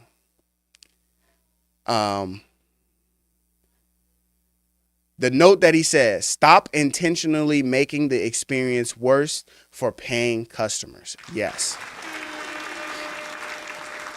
How can you not agree with that sentiment? That's the overall sentiment that I am hearing from his videos. Like I said, I enjoy the channel. Some of the videos that I watch, I enjoy his take. I find him funny. It was interesting that he mentioned Reasonstudios. I wanted to hear the story and see what was happening with that, and that was a very interesting story. I feel for the individual that lost his, authorization to Reason 7 and is not able to use that software anymore. I also find it extremely hilarious that he has decided to make it his personal business to make sure that no one else in this universe and or galaxy ever uses Reasonstudios ever again, forever, in perpetuity. That's his perpetual license that he has agreed upon for himself. I also do find that hilarious. I do find that to be a funny take, honestly and truthfully. With that being said, listen, it's been a whole lot of conversation. I open the chat to you all. I open the chat to you. I do want to just point out again, shout out to Great Keys for the super chat. I never want to take that for granted, my buddy. I do appreciate that. With that being said, let me see what some of the conversation was. What are your thoughts? Let me actually say it like that. What are your thoughts and your opinions about this case and about this situation? I'll tell you right now from the very top, looking at our poll, because I started a poll at the beginning of this live stream, and I said Reasonstudios, good price for good value, overpriced, not fair, update, upgrade, practice, needs work. These are the options. 42% say good price for good value. We've had over 100 people in this live stream. Not at one time, but I'm looking at my little numbers here. We've had some people in the live stream. 42%. Well, I can see right there. It says 48 votes. Okay, so only 48 votes. More of y'all could have voted. It was more of y'all in here than that. But it says good price for good value. Some people said overpriced. 10% said overpriced. Not fair, update, upgrade, practice, 25%. That is a large number. I think that is something to take note of. There are some people that feels like it's not a fair update or upgrade practice. Maybe they're those people that ran into the Reason 7 and below issue, or maybe there are some people that just look at the structure of what it is right now, where it's like, dang, every time y'all come out with a version, y'all gonna hit me with this yada yada yada price like every time, and the upgrade price is this price. Maybe they have that issue. Needs work. I think that's definitely going to be something that's going to be said forever and ever from here to the end of time. People going to always say that Reason, as in general, just needs work. All right. Are you opening a full recording studio? Congrats. My boy Casey still uses his. Let me put some music on real quick so we're not just sitting here just being random. All right, play some music or something while I read some of these comments. And things.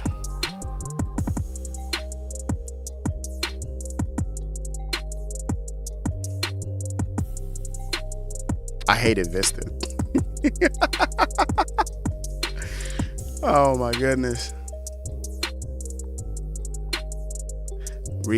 Windows 7 versus Vista. I think Vista's the one. Vista's the one that was like, what is this? It was like graphically intense. It was too much. It was just not a happy experience for a lot of people. Vista for sure. I love Windows 7. I like Windows 7 as well. XP was the one for me where it's like, whoa, I ain't even seen nothing faster than this. Okay, cool. Malware nowadays is vicious. Absolutely. Crack software. Yeah, I said that. You ain't crack Reason no more. Nope. You can't crack Reason anymore. I don't know. If you Google it, you might be able to find it. I don't know. Some of those times you try to get something on your computer, they tell you it's one thing and it's not that at all.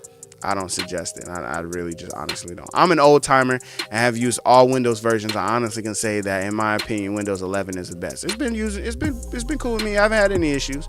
Not like Vista. Immediately right away, Vista has some issues. Vista has some problems. Pardon me.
I've been sitting here talking this. I cannot believe I've been talking this whole time. I wasn't a lie. It was when I got up. I was talking this whole time. Yeah, I couldn't hear me say nothing. Yes, object and pattern mutator. Definitely grab those. Those are good. Reason 12 cracked and Reason extension said nope. Yes. DL was talking about buying right now. I just got Native Instruments. That's what I was saying. I just got Native Instruments. Shout out to that. The native access or whatever is free right now, and then you pay $10 for the next month, so I think that's worth it. As a content creator, Willie Jackson said that man is cheap, bro. He should just buy it. They feel like he already bought it. He bought Reason 7. He already bought it. It's been so many versions since then, but he already bought it. As a content creator, advising an audience to pirate software is irresponsible. I agree. I want to get the Arturia collection and Acid collection. I think Arturia collection would be a good choice for sure. Absolutely. Good choice. Blaze FM up in here. Shout outs to you, man. What's up? That's facts.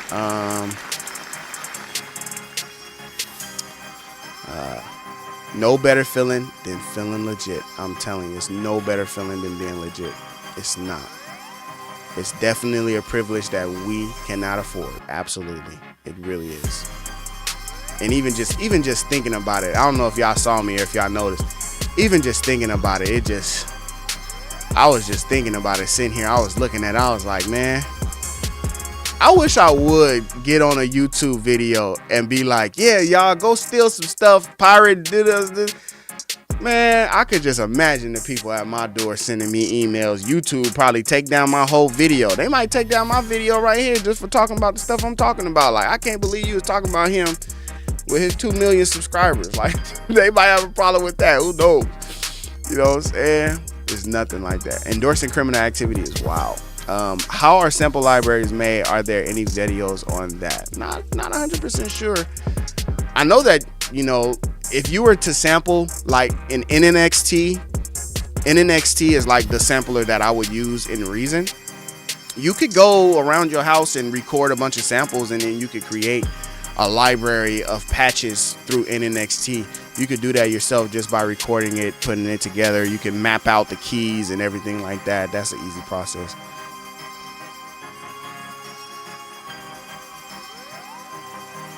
Like an image, once you put it out there, you have zero control over what happens once you release it. True. Poor people ain't thinking about that. Interesting take. Never bought a DAW or plugin. One of my good friends just told me last week that he's never bought a DAW or plugin in his life. Great Keys, how successful is he at selling his beats and stuff? I'm curious if he imagine he got a bunch of beat sales and all kind of placements and stuff, and it's man, I ain't paying for this stuff. I mean, just think about that though. You don't have no appreciation. You don't have any appreciation for the software being created and allowing you to be able to make music or make your art and then sell and make a living off of it. You really don't have. That's interesting to me. That's interesting to me that you could do that and then be successful and just be whatever.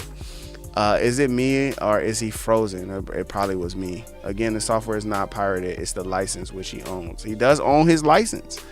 He owns his license. There's normally a Trojan embedded in keygens. That's how they get them to work. As far as I know, how they know that's what it is crazy. Because I remember that because when I removed they don't just remove the virus or whatever. They don't remove the Trojan. They just have to remove the entire keygen. So it's I can't generate any more serials. Okay, hopefully this keeps working. It's super producers using pirated software right now. I am not surprised. I would not be surprised. When I was younger and stealing DAWs, even the way you say it like that is just funny.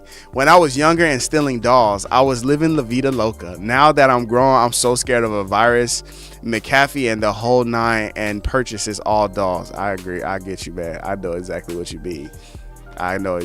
mean. Legit Bitwig, legit Reason 12, legit Cubase 13, legit Studio 16, legit Reaper 7 here. But are them Waves plugins legit, Mike? What about them plugins you got? What about the effects? What about the Omnisphere? What about the Nexus? What about what you using? What you actually creating with the instruments, the effects?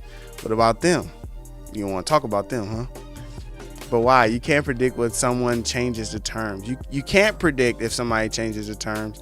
And that's what I'm saying. I do agree to an extent that there is an issue, there. But I also think if there was enough issues and problems, they would do something about it. I think they would.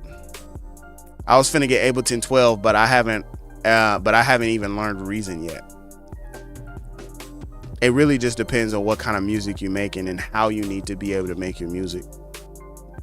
With deciding which one you're gonna get, And it's always light versions too. That's the other thing.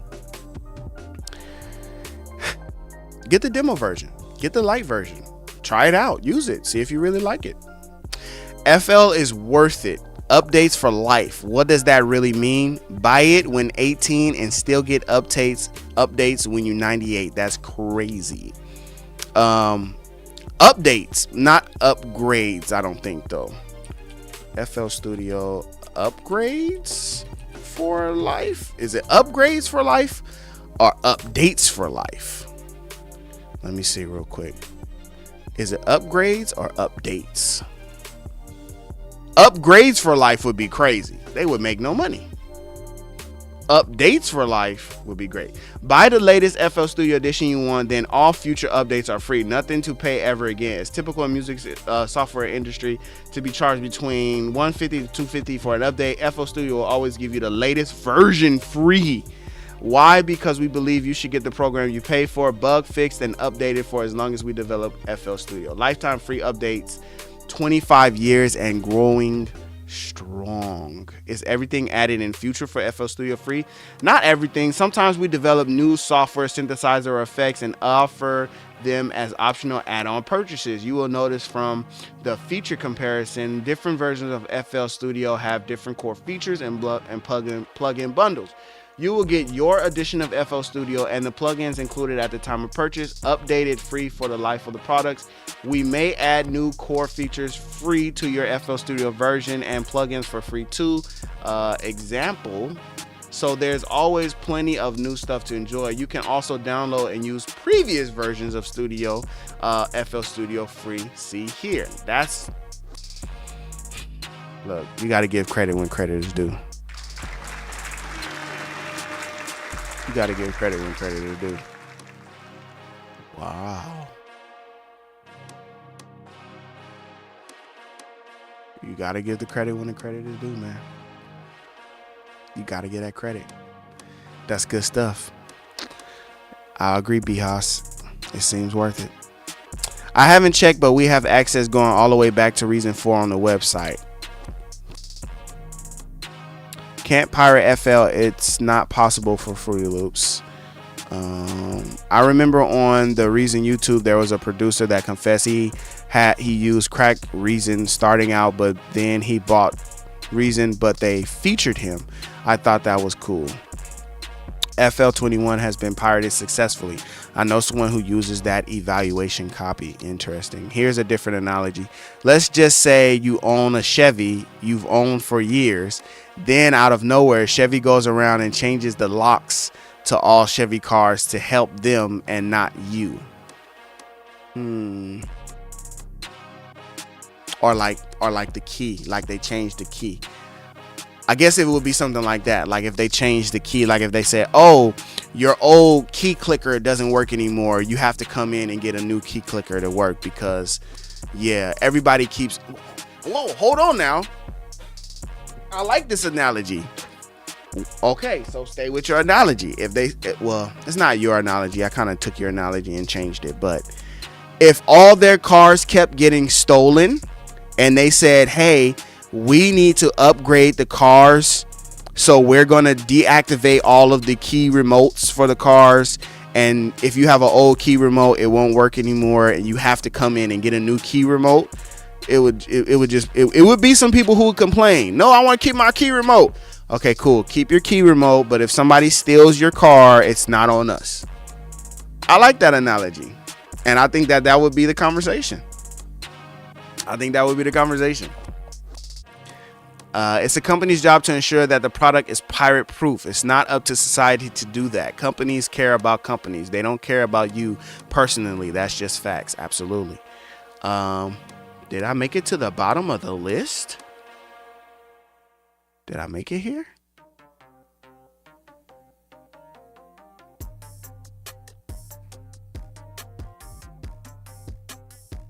A silent movie. Oh, this is when my microphone wasn't working. Oh, my bad. I'm sorry, y'all. Old and new. It's company's job. Yes. Crack Reason 5 was a lot of our intro to Reason. I remember buying 7 and it overwrote the Crack 5. Sup, Blaze? Chillmo says I'm the wrong person for this conversation. It's all good, man. I've seen companies been taken down for word of mouth. Absolutely. I just don't know if it's going to be this instance.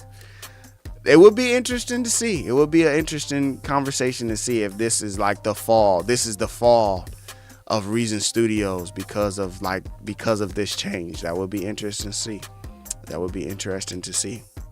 That's unreasonable if you ask me. No one in existence will ever use Reason ever.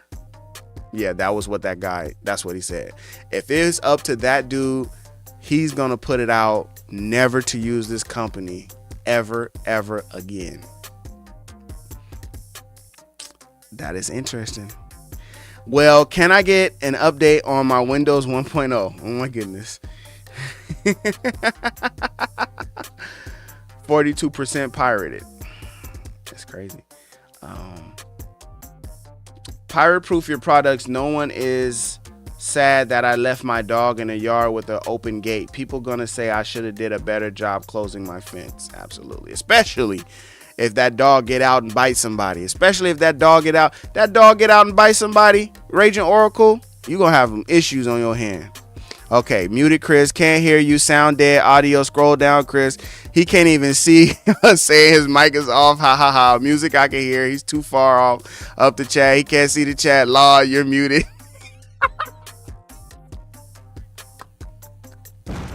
Oh my goodness, man. Womp, womp, womp, womp. My bad, y'all. I was muted. Who got another $100? You got a super chat. I got another. Did somebody give me another super chat? Who got another $100? You got a super chat. Come on, Tage, you want to come hear the conversation, or am I too loud? We had that good conversation from that video I was watching. Yeah. I told you about that stew. That stew my wife made, man. That stew was so good, man, with that cornbread. Man. That stew was good, bro. Okay, let me see. Silent movie, mic muted. Okay, let's get past these mic muteds. Chris tried to DM me on Instagram. 2 minutes of my mic being off. That's crazy. All right. I've been poor. People sitting on their high horse because they have money now. Looking down their nose with their white teacups. That's very, I got the whole image there, man. That was real good. Chris, if you endorse criminal activity, you'd be put under the jail. Yes, I would. Yeah, probably best to not do the video with that type of recommendation. Yeah, not me. I couldn't give that recommendation. I could not.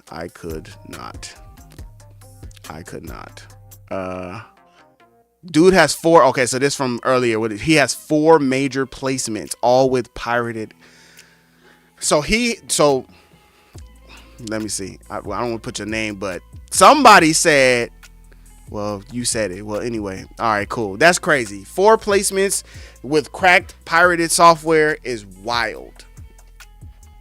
And fortunate for you, I guess. You know what I'm saying? I would just think, like, once you got to a certain point, wouldn't you want to? I guess it's like, it's one of those things, right? It's like, I'm not beholden to this software company. I'm not beholden to y'all. Y'all make y'all money how y'all make your money. I make my money how I make my money. And I don't owe you nothing just because I use your software. But I don't know. I can't gig with it. I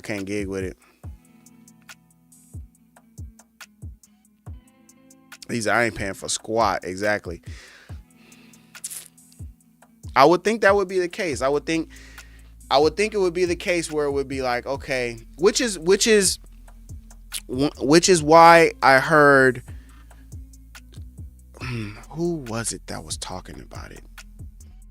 One of the software companies that came out with these $9.99 subscriptions, they literally said the words, subscription services are best for new producers, young producers who are trying to get their music made and they're trying to get started in the process, but they can't afford to purchase the software.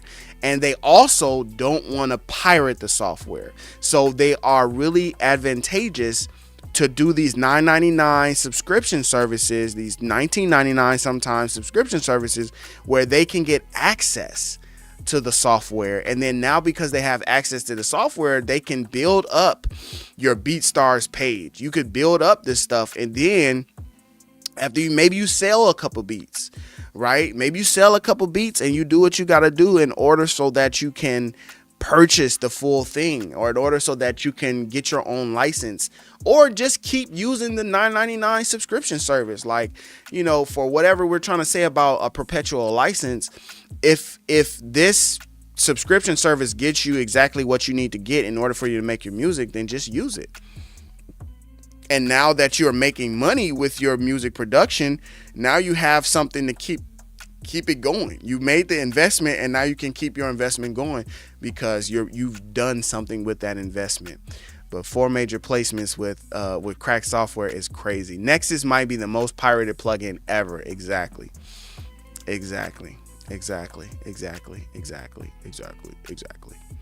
It's just one of those things. I got a buddy. He cool with me. He cool in my book. I love him.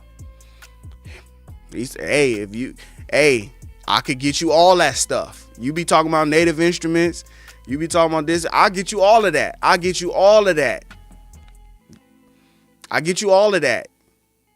can't do it. I can't go forward with it. I can't do it. I look at the price of some of this stuff. What's that? Spectrasonics. I think that's who creates Omnisphere. I think they also do Trillion. I be looking at that stuff. I be wanting it. I be like, that stuff is pricey. That is pricey. FL free, everything for life once you buy it. Man, I can't get around that.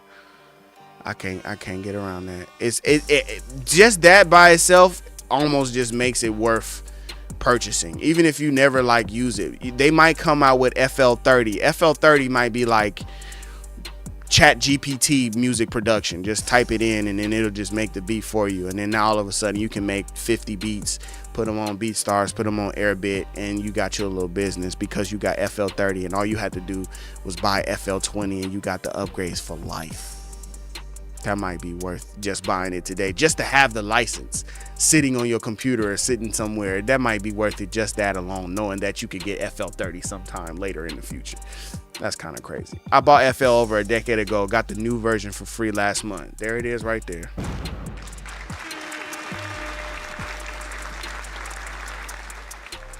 That's the anti-reason. I tried FL and it felt weird. Yeah. That just be the only thing about it. It's just Ableton. I love Ableton's launch feature. Kid you not. I had Ableton up on a computer screen. Wife came in and said, "Is that an Excel spreadsheet?" Kid you not. She said, "What are you doing in Excel?" I was like, "No, I'm making beats." She's like, "That looked like an Excel spreadsheet." Man, I just can't gig with how it looked. I can't gig with how it feels. It's just not for me. But I love the launch system. I just don't like the way that it looked. And it's not like a theme. It's just, I don't like, it's not for me. I don't like it. And if it don't feel right, it don't feel right, man. It don't feel right. Would you drive the Oscar Mayer Wiener car bus thing if you got it for free? Like, it is like, hey, you got this for free. You just have to drive this for the rest of your life, but it's free. But it's the Oscar Mayer Wiener car. You just got to, even if it's free, it's like, I don't want to be in an Oscar Mayer Wiener car. Like, no. Logic and FL free forever once you buy. Everyone else charges for updates. Now, Logic free? Man, I might have to. I just saw that Jan Hunter Jr. That's Hunter. I just saw Jan Hunter Jr. was, on his live stream talking about how he switched from Logic to Ableton. And I'm sitting here, I didn't know that Logic was free forever once you buy it with the I didn't know that. And that make me want to be like, man, am I going to change from a Windows setup to a Mac setup and get that Logic? Because Logic has some stuff in it that I do like a lot. But like I said earlier, I would be in it for a minute and then I would be like, where's Reason? Oh, load up Reason, open up Reason. I just know it. I think the fall of Reasonstudios will be losing market share. They won't keep up with the DAW side. The interesting part about it is the one thing that Reason can say about its DAW and about its platform that none of the other DAWs can truly say is you can open Reason's rack in all the other DAWs because you can open the software as a VST. And by doing that, they've kind of carved out a lane for themselves. Now, if other DAWs and other softwares start doing that, where it's like, oh, you could just open up this, not rewire and not running it as a slave, but no, you can actually have it in as a VST, then that might be something different. Unless somebody else is already doing that, I don't believe that it is. But I think that way they have carved out a lane for themselves. I don't think they will ever not be around or anything like that, because they are trying to find innovative ways to carve out lanes for themselves. Hold one. What is the scrutiny about? I missed the blowback. You missed it, man. You gotta run it back. No, that was to get your attention. Kind of stew. What kind of stew? It's like a beef stew. It got some carrots. It got some potatoes. It got some beef, some shredded beef, beef chuck or something like that. Chuck roast, like a beef stew roast with that cornbread, not corn. corn. Cone, that cornbread. I was talking about that dude. on Instagram, man. That cornbread, man. The way he said, I can't say how he said because he used some profanity in it. But the way he said, boy, if there's a time to use a curse word, it's like how he said that cornbread. He get me every time. All right. Okay. Let me see. Some people don't return a bag of money to the bank. Some people do. Once you start making money, it's only right to pay for what you use. As a developer myself, I am way anti-piracy. For sure. Shout outs. Listen, if you pirate and you start making good money, go legit after that. That tells me you have good business sense. Talent or not, we can do business together. There it is.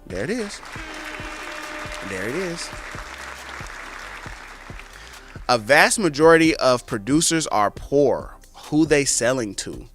They're selling to people that you're correct. And to say a very quick statement that those that are starting off probably lack funds. The idea is this is one of those situations where you're trying to make something of yourself. Some people are not producers or are making music because they want to make money as well. You have to speak for those people too. Some people just want to make beats because they just want to make art. Like they just want to make the music. And if they get $1 million or if they get a platinum plaque, it's like, cool, that was cool. Now, hey, over here, I just bought this new Zitar. I'm finna, play it. Like, they not really concerned about that. Like, it's like they using their money to make more music, right? Some people are like that. And then other people, it's like, okay, yeah, like, I make art, I make music, and I want to get in this game. I want to get in this business. That's why some say, it's the record business and it's the music business, right? It's like you're making music and you are, being compensated for that. You're being compensated for your art. And in the record business is like you're trying to sell albums. You're trying to sell art. That's just the only thing that you're trying to do. So that might mean whatever sells is what get made. But in music production, it's like whatever feels might get made. It's like this might not sell, but I feel it, I'm gonna make it. Record company says this, I don't feel this, but it sells, keep making it. Cubase has a cross grade price. Basically, if you almost any other DAW, you can get their DAW heavily discounted. So they doing the cell phone trick. Bring your cell phone to us, we'll pay your cell phone bill off. Cubase. What's up, Cubase? Cubase was like, we finna snatch some of these users. So if you switch over to Cubase, you can get their DAW heavily discounted. That is interesting. I think Studio One does that too. Studio One is like Reason little brother. I can't do it. That's definitely Reason's little brother. That's like the dolls, whatever. They had a kid. Reason had, Reason was like the middle child. Studio One is the baby brother. And with that, it's kind of like, maybe not. Studio One might be closer to some other stuff than Reason 12. But that's how I feel, because a lot of their shortcuts are the same. A lot of the shortcuts and different things that you do are exactly the same. But like, say, for example, something like Bitwig. Like, Bitwig is absolutely Ableton's little brother. Bitwig is for sure Ableton's little brother. And it's to the point where it's like, okay, Ableton is like here, middle child, right? Like, he already in college. He about to graduate. You know what I'm saying? He in college, about to graduate, and Bitwig is just in middle school, but they starting to skip him grades. They like, oh no, like he's a promising young child. Like they skipping him grades, so he finna catch up. So by the time, you know what I'm saying, Ableton then graduated, he got his career, Bitwig is right there. He in college, he getting straight A's, because that's how I feel. Like the little brother is more promising, because it's like I done seen the mistakes that big bro made, and I'm finna correct them mistakes. And then the next thing you know, years later, Bitwig is now way bigger. Even though when you look at the two, it's like, I see what you did there. You're very similar. You're very similar to a lot of dolls. It's like Ableton and this other doll. Ableton and Studio One had a baby. Like, you're very similar to these other dolls. And that's how I feel about that one. So that's interesting. Use Splice, rent to own. Splice. Splice is one thing I've not gotten into at all. I have not checked out Splice at all. 0%. But if Arcade is anything like Splice, like if the process of being able to like find these different samples and vocal stuff, if it's anything like Splice, if Arcade is anything like Splice, then Splice might be something to check out. And like, okay, let's grab Splice instead of using Arcade or whatever. Spectrasonics never goes on sale. Like, and they be so pricey. I be looking at the prices. I be like, oh my God. I have FL Studio, but it's just weird to me. I don't get it. FL Studio has a lot of cool stuff that you can do. That's the crazy part of that. It's like a lot of cool stuff that you could do, even just outside of music production. Like I showed on my live stream the other day, they have this video production. Like Z Game video editor or whatever. You can create a whole video with your music track. You can do like the little dancing girl. You can do like audio spectrum analyzer, audio shake. You can like create the whole thing in FL Studio. So like, I think it has a video player. I think you can do a video player and like make beats and videos in there too. So it's just kind of crazy. Yes, it does look like an Excel spreadsheet. It does. It does. The other side I can tell you, because I'm a developer, and if you don't pay, we don't write. So if you think that you like your software and want it to be around to advance, you have to give it back. That's a good point. Think about it, right? Like, all right, cool. If we make Reason 1 and then everybody pirates it, then how do we make money to make Reason 2, which is going to be the better version of Reason 1?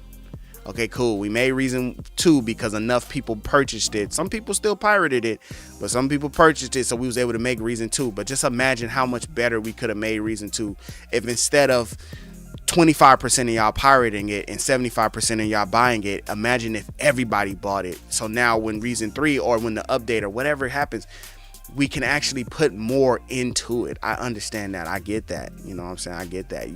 At some point, you should give back. At some point you should give back. Or you gotta be like these new companies that say, we got to do something different so that people don't want to pirate our software. We got to give them something, this subscription, something cheaper, so that a light version. There is a Reason Essentials version. Give them something. Give the people something so that they can use it. I'll tell you what, when I first started making beats, my very first music production, anything I ever did was on Xbox. It was Music Generator. It was like MTV Music Generator, something like that. I made some beats on there. I didn't make no money from that. I didn't sell anything from that, but that got my wheels turning about music production, right? It was fun. It was having a game, whatever the case was. That was that.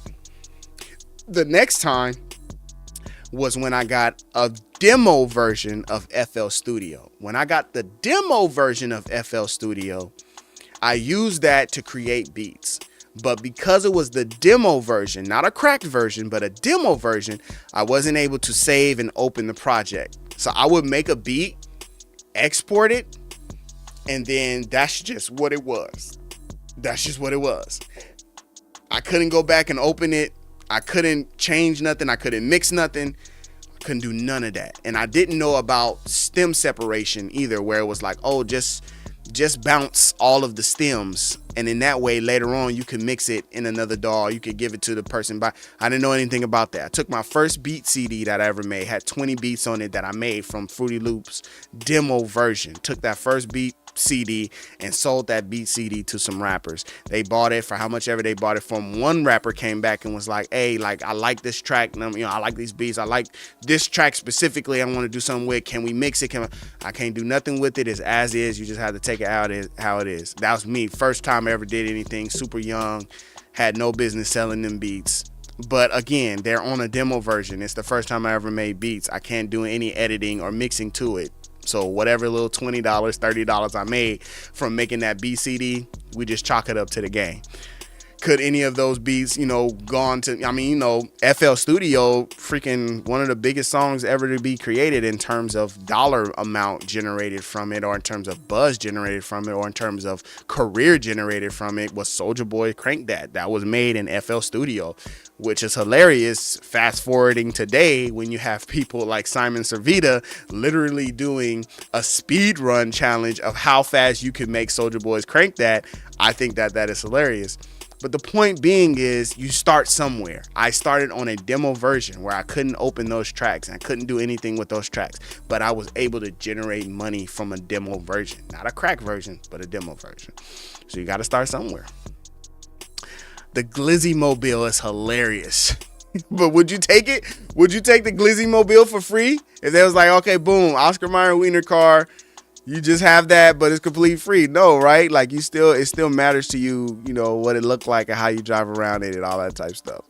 Logic is sort of free until they do major updates. What if you put a system in the back of the Glizzy Mobile?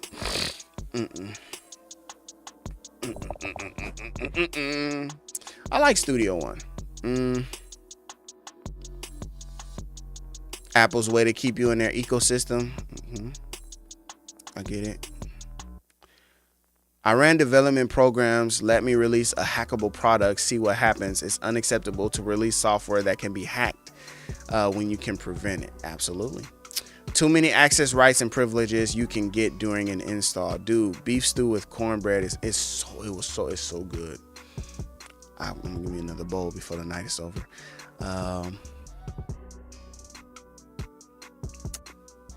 That's how I am. I have no expectation of becoming a millionaire or wealthy from my music. I just want to make music people would like listening to. At some point in my life, it was just that I liked listening to. I kind of got away from that, but it was annoying too. I can tell you, my wife could tell you, it probably was annoying. I don't know. She's so nice, loving, that she probably just listened to it and like didn't say anything. And then she would just kind of on the slide be like, hey, can we listen to this one album that just came out? Like, so we could play something other than instrumentals, okay? Because I would just make beats and it would just be instrumentals, and I'll pop the CD into the car and just literally just play instrumentals. Like, we in the car, like, it's just like, you do realize that people actually make songs and not just instrumentals, right?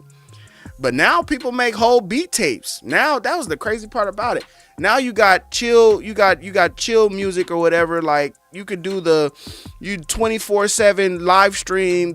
All they're playing is instrumentals. There's no vocals to it at all. It's just instrumental. So I don't know. But the point in that was me saying I want to be able to make music even just for me, even if nobody else want to listen to it.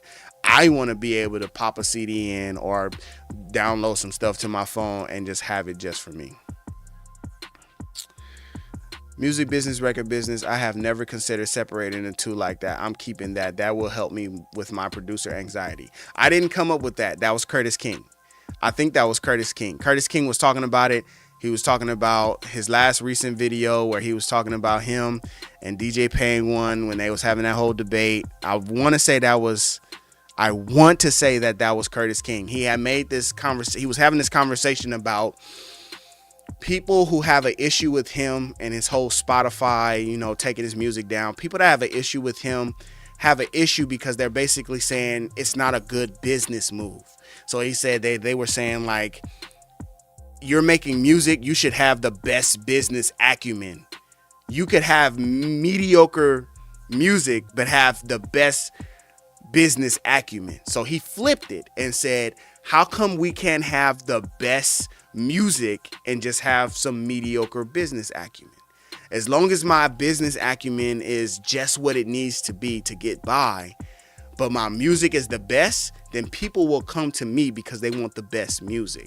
They're not concerned with how to get the music or the business behind it because they want the best music. So that, and then I believe that was him that had said that made that difference, that discrepancy between record business and music business. I want to give credit where credit is due. I want to say that that's where I heard that from. And shout outs to Curtis King, by the way. Cubase is a wicked good tool. Back in the day, Reasonstudios was partnered with Steinberg. I remember that. Rewire. I remember that.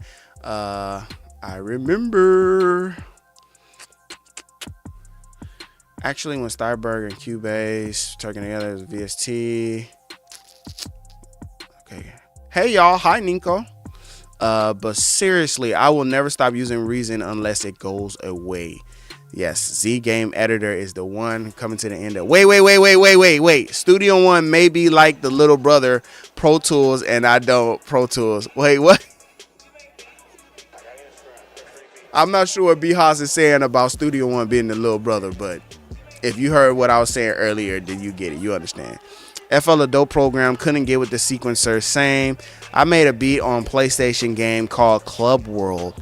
My first DAW I ever used was a program called Master Tracks. I'm old. First beat was on a Amstrad CPC. Laugh out loud. I love that take from Curtis King. Shout out to him. What a question.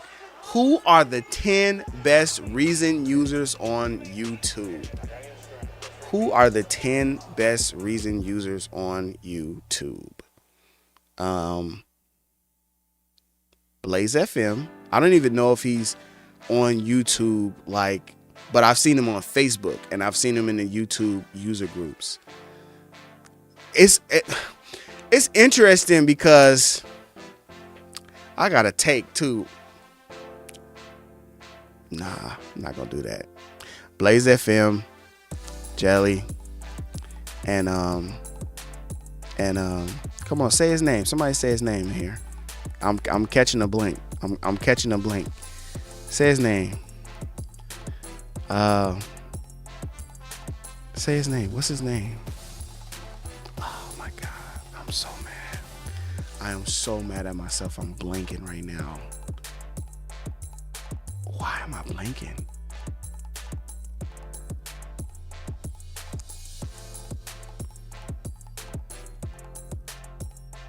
Seth. Thank you, Chilmo. Seth Nitty. I'm like, why am I blinking? Definitely Seth Nitty. Top 3, not 2 or 3. In terms of turn the program on and create heat. Seth Nitty. Top 2, not 3. Top 3, not 2 or 3. Seth Nitty. Somebody could throw my name in that mix, but honestly, somebody could throw my name in that mix, but it literally would be like okay, Chris, turn the Reason on and make a hit. Turn it on, make heat. Turn it on, make heat. It would be like hit or miss. Seth Nitty, I haven't seen a video that I left away from and wasn't like, dang, that beat was tight. Now, Gray Keys beats, Gray Keys music, you know what I'm saying? Once he start his live streams and once he start doing his videos, Gray Keys will be top 3, not 2 or 3. Because I'm waiting for Gray Keys. Because Gray Keys know he be using Reason. Which, you know what I'm saying? He got a whole lot of tools in his tool belt. I don't know if I have 10. I don't know if I have 10. You guys are y'all putting me on for sure.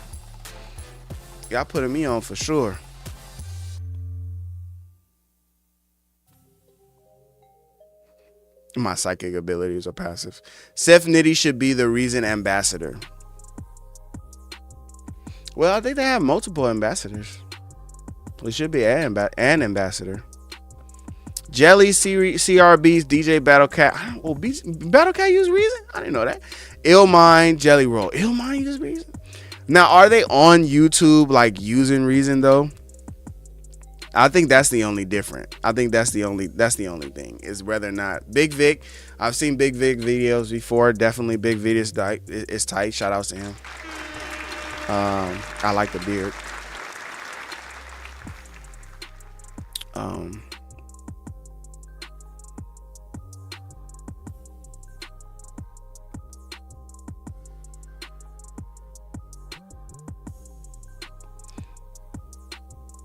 I wish I had a beard, but yeah, it's definitely some dope people. I don't even know. I feel like that's definitely like something somebody else could somebody else answer. So I'll thank y'all for y'all. I'm thanking y'all for answering, for y'all giving the answer. He was trying to start some beef up in here, talking about top 10 Reason producers. He's trying to start some beef. My channel sucks, so I can't say mine. Whatever. Man, he was putting it on. He was putting on.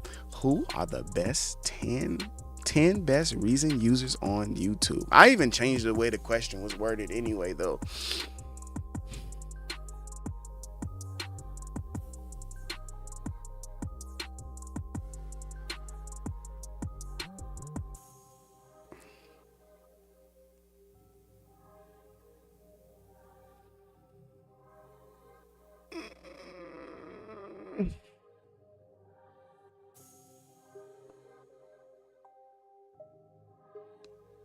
Not yet. Not yet. Not yet. I have a better question. Out of these mentioned, where would you rank yourself? See, that literally was the thought I just had in my head. Not yet. Nope. 11. Number 11. Maybe 12. No, because see, here's the thing. I cannot be in a room, or I cannot watch a video, or I cannot. It's like imagine Gordon Ramsay like going to, imagine Gordon Ramsay going to another restaurant. Not to say any better or less good restaurant, but just imagine Gordon Ramsay going to a restaurant, and then he's looking at the restaurant, and he's looking at the chef, and the chef does something he's never seen before. That is a top 1, top 2, top 3. And to me. So now imagine Gordon Ramsay goes somewhere, and he goes, and while the chef is while the chef is cooking, Gordon Ramsay is in his head going, he forgot to do this. He didn't do this. He could have did this. He should have did that. Oh, he's trying to do this. Oh, I know a real good shortcut for him to do this. Oh, he's doing that. Oh, he's not doing this. Hey, this is what you do. Press this. That.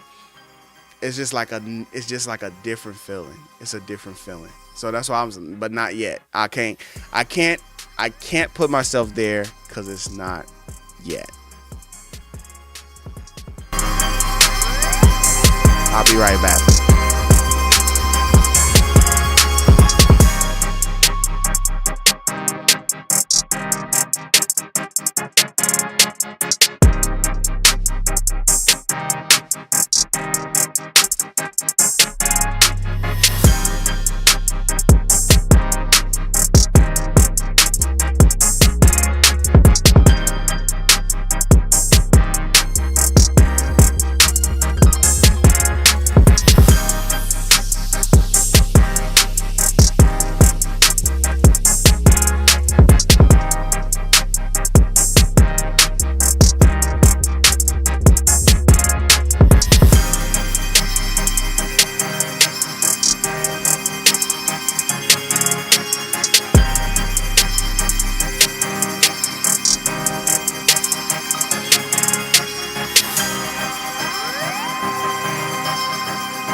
check in on the missus, make sure she's good.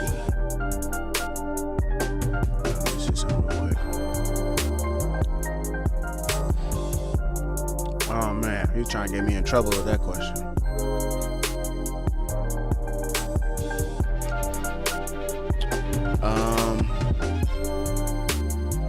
Yes. No beef started. Isn't it good to know who is using the program to produce professional sounding tracks? I think it's a good thing to see people being absolutely. No, it is a good question. It's not. I'm just being. Listen, you all good, bro. You know you all good with me. Are the best music makers on Reason? Does Reason give the most freedom creatively? I'd have to say what Young Skirt said. Reason is one of the best sound manipulators out. Yeah, I would say very powerful software, very powerful tool. It definitely doesn't get as much recognition as it should. Whenever people are having those conversations and they mention like the top 3 of DAWs, like Reason is never in that conversation. Top 5, never in that conversation. Top 10, they put Reason in there somewhere. I was surprised and shocked when I recently heard, when I was watching a live stream and somebody mentioned Reason, because normally people just don't do that. Normally people don't do that. They don't put Reason up there. They don't give Reason those flowers. They just don't normally. Normally they just don't. So that's all I can say to that. They just don't do that.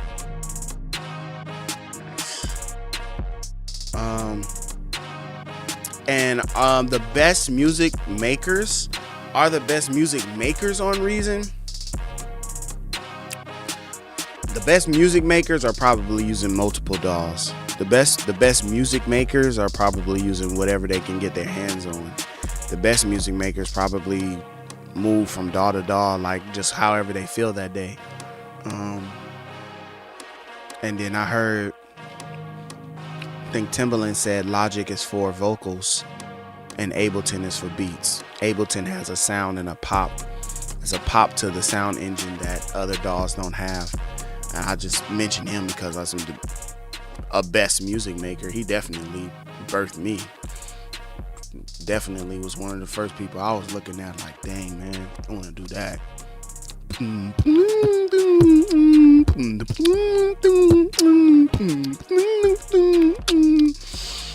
I don't have a Discord. People ask me if I have a Discord a lot, actually. I don't have a Discord. I feel like I need like a team, to be honest with you. Like, I feel like I could be in there, but like, there was this other YouTuber that I knew personally, and like his YouTube was big, and he started a Discord, and it was pretty much like just him. So if he wasn't there and he wasn't talking and he wasn't starting conversations, the Discord was just kind of flat.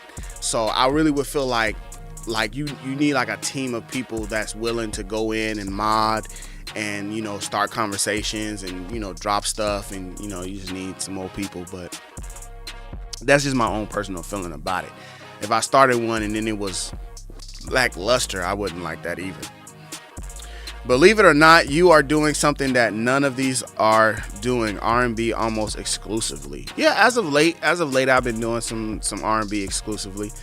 Chris Reed is the only Reason user that I know that's using everything in Reason. I love Reason, but I have not used Kong since Reason 6. Shout out to Great Keys. I have a new video that I'm coming out with also that's probably going to be on the Reasonstudios page, on their YouTube page, about well, I don't want to say what it's about. I don't know if they want me to say what it's going to be about or whatever, but I use Kong in that video, so that's interesting. There is a hunger for that type of content. People won't do it. Exactly. Yeah, Chris knows the inner workings throughout for sure. Not as much as you might think. Does Chris have a Discord? I have a Discord, man. That beat in the background is hard though. Thank you. I appreciate y'all. Dang, shout out to y'all. Whichever beat that was, dope. I'm glad y'all like it. There is no way I can use only rack extensions anymore. I love my Black Box and Avalon 747 too much for that. Dope. I don't have any hardware. I don't have any hardware either, but the one hardware I was thinking about getting and like was interested in was something for the mic. Like getting something to go in between the mic and the interface, or getting another interface, because I have the Scarlett 2i2. So I'm like, I kind of need something else. I wanted to get like a compressor, or like, I don't know, just something. I don't know. And like my brother, Catchy Noise Production, always talks about running the music through like multiple interfaces and like different kinds of hardware when you're doing your mixing and mastering and stuff like that. And so I'm always curious to see that as well. So I'm curious to see if I can do some stuff like that. Man, it'd be some dope, amazing setups out there, man. One of the setups that I really like, he was on the live stream earlier when I was doing listening to music. I was doing listening to subscriber music. The McEastlands, Kenneth McEastland. His setup is dope. He has 3 monitors. He has 2 horizontal, 1 vertical. He has a transport MIDI, some kind of MIDI transport, but he also has motorized faders that work with Reason, and his mixing situation, like everything with his setup, it just looks super dope, man. But I've seen a lot of dope setups too, though. I've seen a lot of dope setups. I'm surprised when people mention Reason for sure. That Genius Wave I see. Also, the best music makers is very subjective. It is, kind of. It is. Only because music is so subjective. But there are times where you have music that hits everybody and essentially hits people the same. Where you say, man, like, people just feel the music. Like, they feel the music because of what the music has done to them or the way that it sounds. Like, there are songs out there that branch over to objective instead of subjective. And it's like we all can agree, like, this is good. And I think there are songs where it's like we can all agree this is subpar, or we can all agree this is pretty mediocre. We can all agree that this has been done before. Like there's some things that are branch over into the objective. Where it's like, yeah, I've been there, done that, heard that before. Nothing special about it, because it's just like, dang, that sound like the last 5 songs that you did and that she did and that he did. Like, they just sound the same. They just sound so similar. Kanye said that Logic was the best in his old videos. If you like EDM or trance, you might like Armin van Buuren or Deadmau5. Did Deadmau5? I don't think that's Deadmau5 I'm thinking about. I think it's Calvin Harris. The first time I heard like some of Calvin Harris's joints was when I was like, nah, this is objectively good. Like, I was like, this is music that sounds good. But then I guess the whole thing about that is like some people don't like EDM music, right? Some people don't like music that sound like that. So as much as I might think the chords and chord progressions and everything sounded so good, and other people might not say objectively that it's the best or anything like that. People I like Ariana Grande. I got some weird music taste, to keep it real with y'all. Like, to just have a moment of like transparency, y'all probably be like, Chris, that's some weird music taste that you got.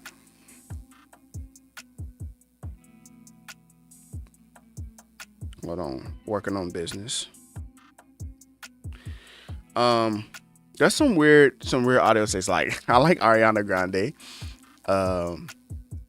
If we just did female artists, it'd be like Ariana Grande, and then it'd be Doja Cat, and then it would be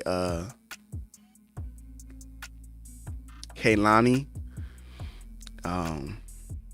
Summer Walker. I can't believe I didn't say her name first. And then of course there would be more. It would be more in there, but for sure that's definitely like the first people come to mind. Like, these people have songs. Oh well, if I say that, then I have to say SZA. These women have songs that I've played over 100 times. Like, Janae Aiko is not on my list. She's not on my list. Not even for groceries. Not even that song. Tinashe is cool. I like some of her stuff, but not really on the list. But yeah, for sure, SZA. Broken Clocks. I can tell you right now, Broken Clocks. All I got is these Broken Clocks. I done heard Broken Clocks like, I don't even know how many times I heard it. I wish there was like a way outside of like just like your iTunes play counter or something. But like, there have been times I played it not on iTunes, right, or on my phone, right? So I just wish, like, what if there was like a way, like in your brain, you could tap into that number and just be like, boop. I know that number would be way larger than it should be. Dua Lipa. I like Dua Lipa. I like a lot of her production, like beats she choose or songs she choose or whatever. I like a lot of Dua Lipa. Absolutely. Dua Lipa. That she got some dope stuff. And then like if it's like female, like actual like just like rap, of course, you know. I like all these artists. For their songs. The R&B that they pull out is just phenomenal. It's just dope. And Rhapsody would be. She just had a song that she just produced where she was like, all them people I just named, it was essentially like, if I looked like them or I rapped like them or I made songs like them, then it would even be a competition. It wouldn't even be a competition about top 3, top 10 or anything like that. Rhapsody has bars, bro. Crazy. Chris, take care, man. Have a good night. You're not alone. Kamari, I had to check her out.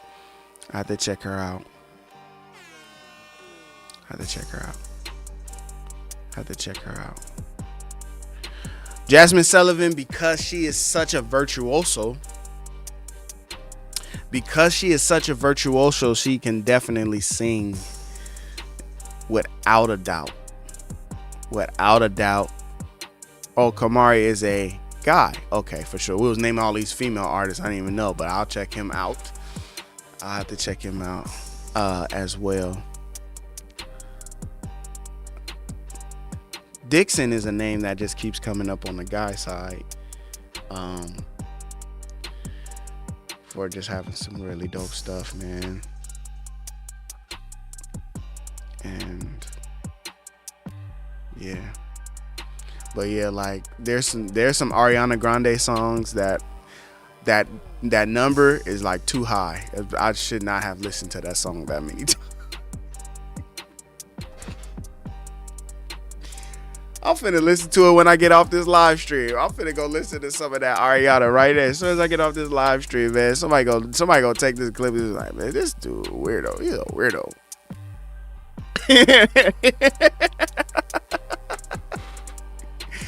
But nonetheless, man, I've been getting into October. London. He's male too. Okay. I gotta check some of these people out. Some of the people I was listening to earlier on my live stream, some artists like Chill Mode, for example. I didn't know he was singing like that. You know what I'm saying? That was Chill Mode, right? I don't want to say the wrong person. Yeah, it was Chill Mode. I still gotta send that.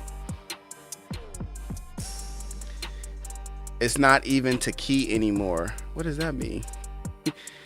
It's not even to key anymore. Yes, guys, it has been a fun one, man. It has been a fun one, and I gotta go and relieve my wife. I gotta go get my little one. I done had enough fun on the live stream. 2 live streams, actually. Today was a really great day. Good conversation. We got a chance to listen to some of the music earlier. We was playing subscriber music. We was listening to them earlier. We had this conversation. Is this bad business? To my folks at Reason, you know what I'm saying? To my friends at Reason. I hope I didn't say anything too off the wall. You know what I'm saying? But nonetheless, a good conversation. It got me riled up. I definitely need to take a chill pill and relax. Not an actual pill, I just need to relax and calm down. I'm gonna get some more of this stew. Time for me to go watch Last Week Tonight. Hey, I watched that too. Shout outs. Literally the only thing about that show, man, if there's a way to get a clean, more cornbread, absolutely. Cornbread. If there was a way to get John Oliver Last Week Tonight, if there was a way to just get the clean version of his show, like to get the no curse word version of his show. And I'm not trying to act like a big prude or like this big, you know what I'm saying? Like, I'm not even pushing it and to say like my religious beliefs just can't deal with his foul language. No, I literally just, when I watch the show, 9 times out of the 10, I just be like, there was no use for you to say that word right there. I was like, the joke would have landed the same if you didn't curse. So it's not even like that, even though that is, you know what I'm saying? I do want to have a pure heart and everything like that and not be filling my mind with a bunch of cursing or whatever. But aside from the language, you know, I really do enjoy a lot of his takes. He's funny. He's hilarious to me. And I treat his show as that. I don't try to let it be like, I understand this. He's more character than he is like platform, or you know what I'm saying? Like he definitely leans liberally. So I don't treat it as like political debate, or you know, it's more satire than anything. So I just be like, all right, cool. Kind of does some little journalism here and there, kind of give you some information. I've definitely watched some episodes and been like, forfeiture, I didn't know that was a thing. Like the police can come in and seize something from you and just claim it was part of ill goods, and so because of that now you just lose access to it. And it could be something as grand as like your house, like they seize your house from you, and you can't go back in the house, you can't live in the house until after your case is done. It could be something as grand as that, or it could literally be a certain amount of dollars that you had in your pocket, and when they pulled you over or something like that and was like, oh, you shouldn't have this much money, you shouldn't have this much cash on you. I think because you have this much cash on you, you're trying to do something illegal. Okay, so now this goes in as evidence, and it's like, dang, I can't even get my money. I was trying to just buy a new car, I can't get my money back. Like, so learning about stuff like that, I can't remember, it's something forfeiture, but learning about stuff like that was kind of cool. FYI, shout out to the artists that don't curse in their music. I have never cursed, no matter the sensual of the song, something I pride myself on. Shout outs to you, man. I just try to keep things family friendly, like myself. I don't curse, and I just try to keep it family friendly. I would love it for it to be the case that I could send this video to my mom and she could be proud of it and send it to her friends and family and stuff like that. Or like my son growing up can come back and watch me on this live stream and, you know, see the stuff y'all was saying and stuff like that, and not have to hear me say some crazy stuff, you know. I'll make a joke or two that I probably shouldn't make. I'll make a reference or two that I probably shouldn't make, but I try to keep it not non-vulgar and definitely keep the language down. And then also, I guess that would help for viewers. One thing somebody said to me one time was in a comment, they were a parent and their child was trying to learn how to make beats. And so they was like, wow, I really like that you're like family friendly and like, you know, whatever, because now I feel comfortable letting my kid watch you learn how to make beats. So I was like, oh, cool. Shout outs to that. That's cool. That's cool. So anyway, I appreciate y'all for coming through to the live stream. Man, this was a good one, man. This was a good one. You know what I'm saying? Pray to God that you are well, that you are safe, that everything is good with you. If you have not liked this video, please make sure to like the video. If you're not subscribed, please make sure to subscribe to the channel. We do beat cookups, we do Reason 12 tutorials, we do all kind of things on this channel. Primarily, we have been live streaming most of our videos as of late because it's easier for me to get on the live stream and just talk with you guys and hang out with you guys and make beats more than it is for me to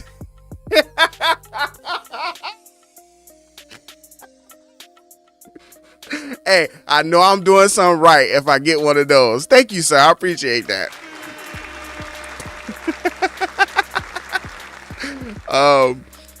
Dang, I can't even not laugh at it. That's too funny.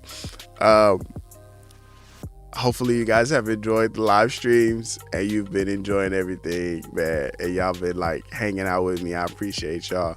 You can go to the website if you want one-on-one Reason tutorials. I'll be over there over Zoom. You can sign up for that at chrisreedbeats.com.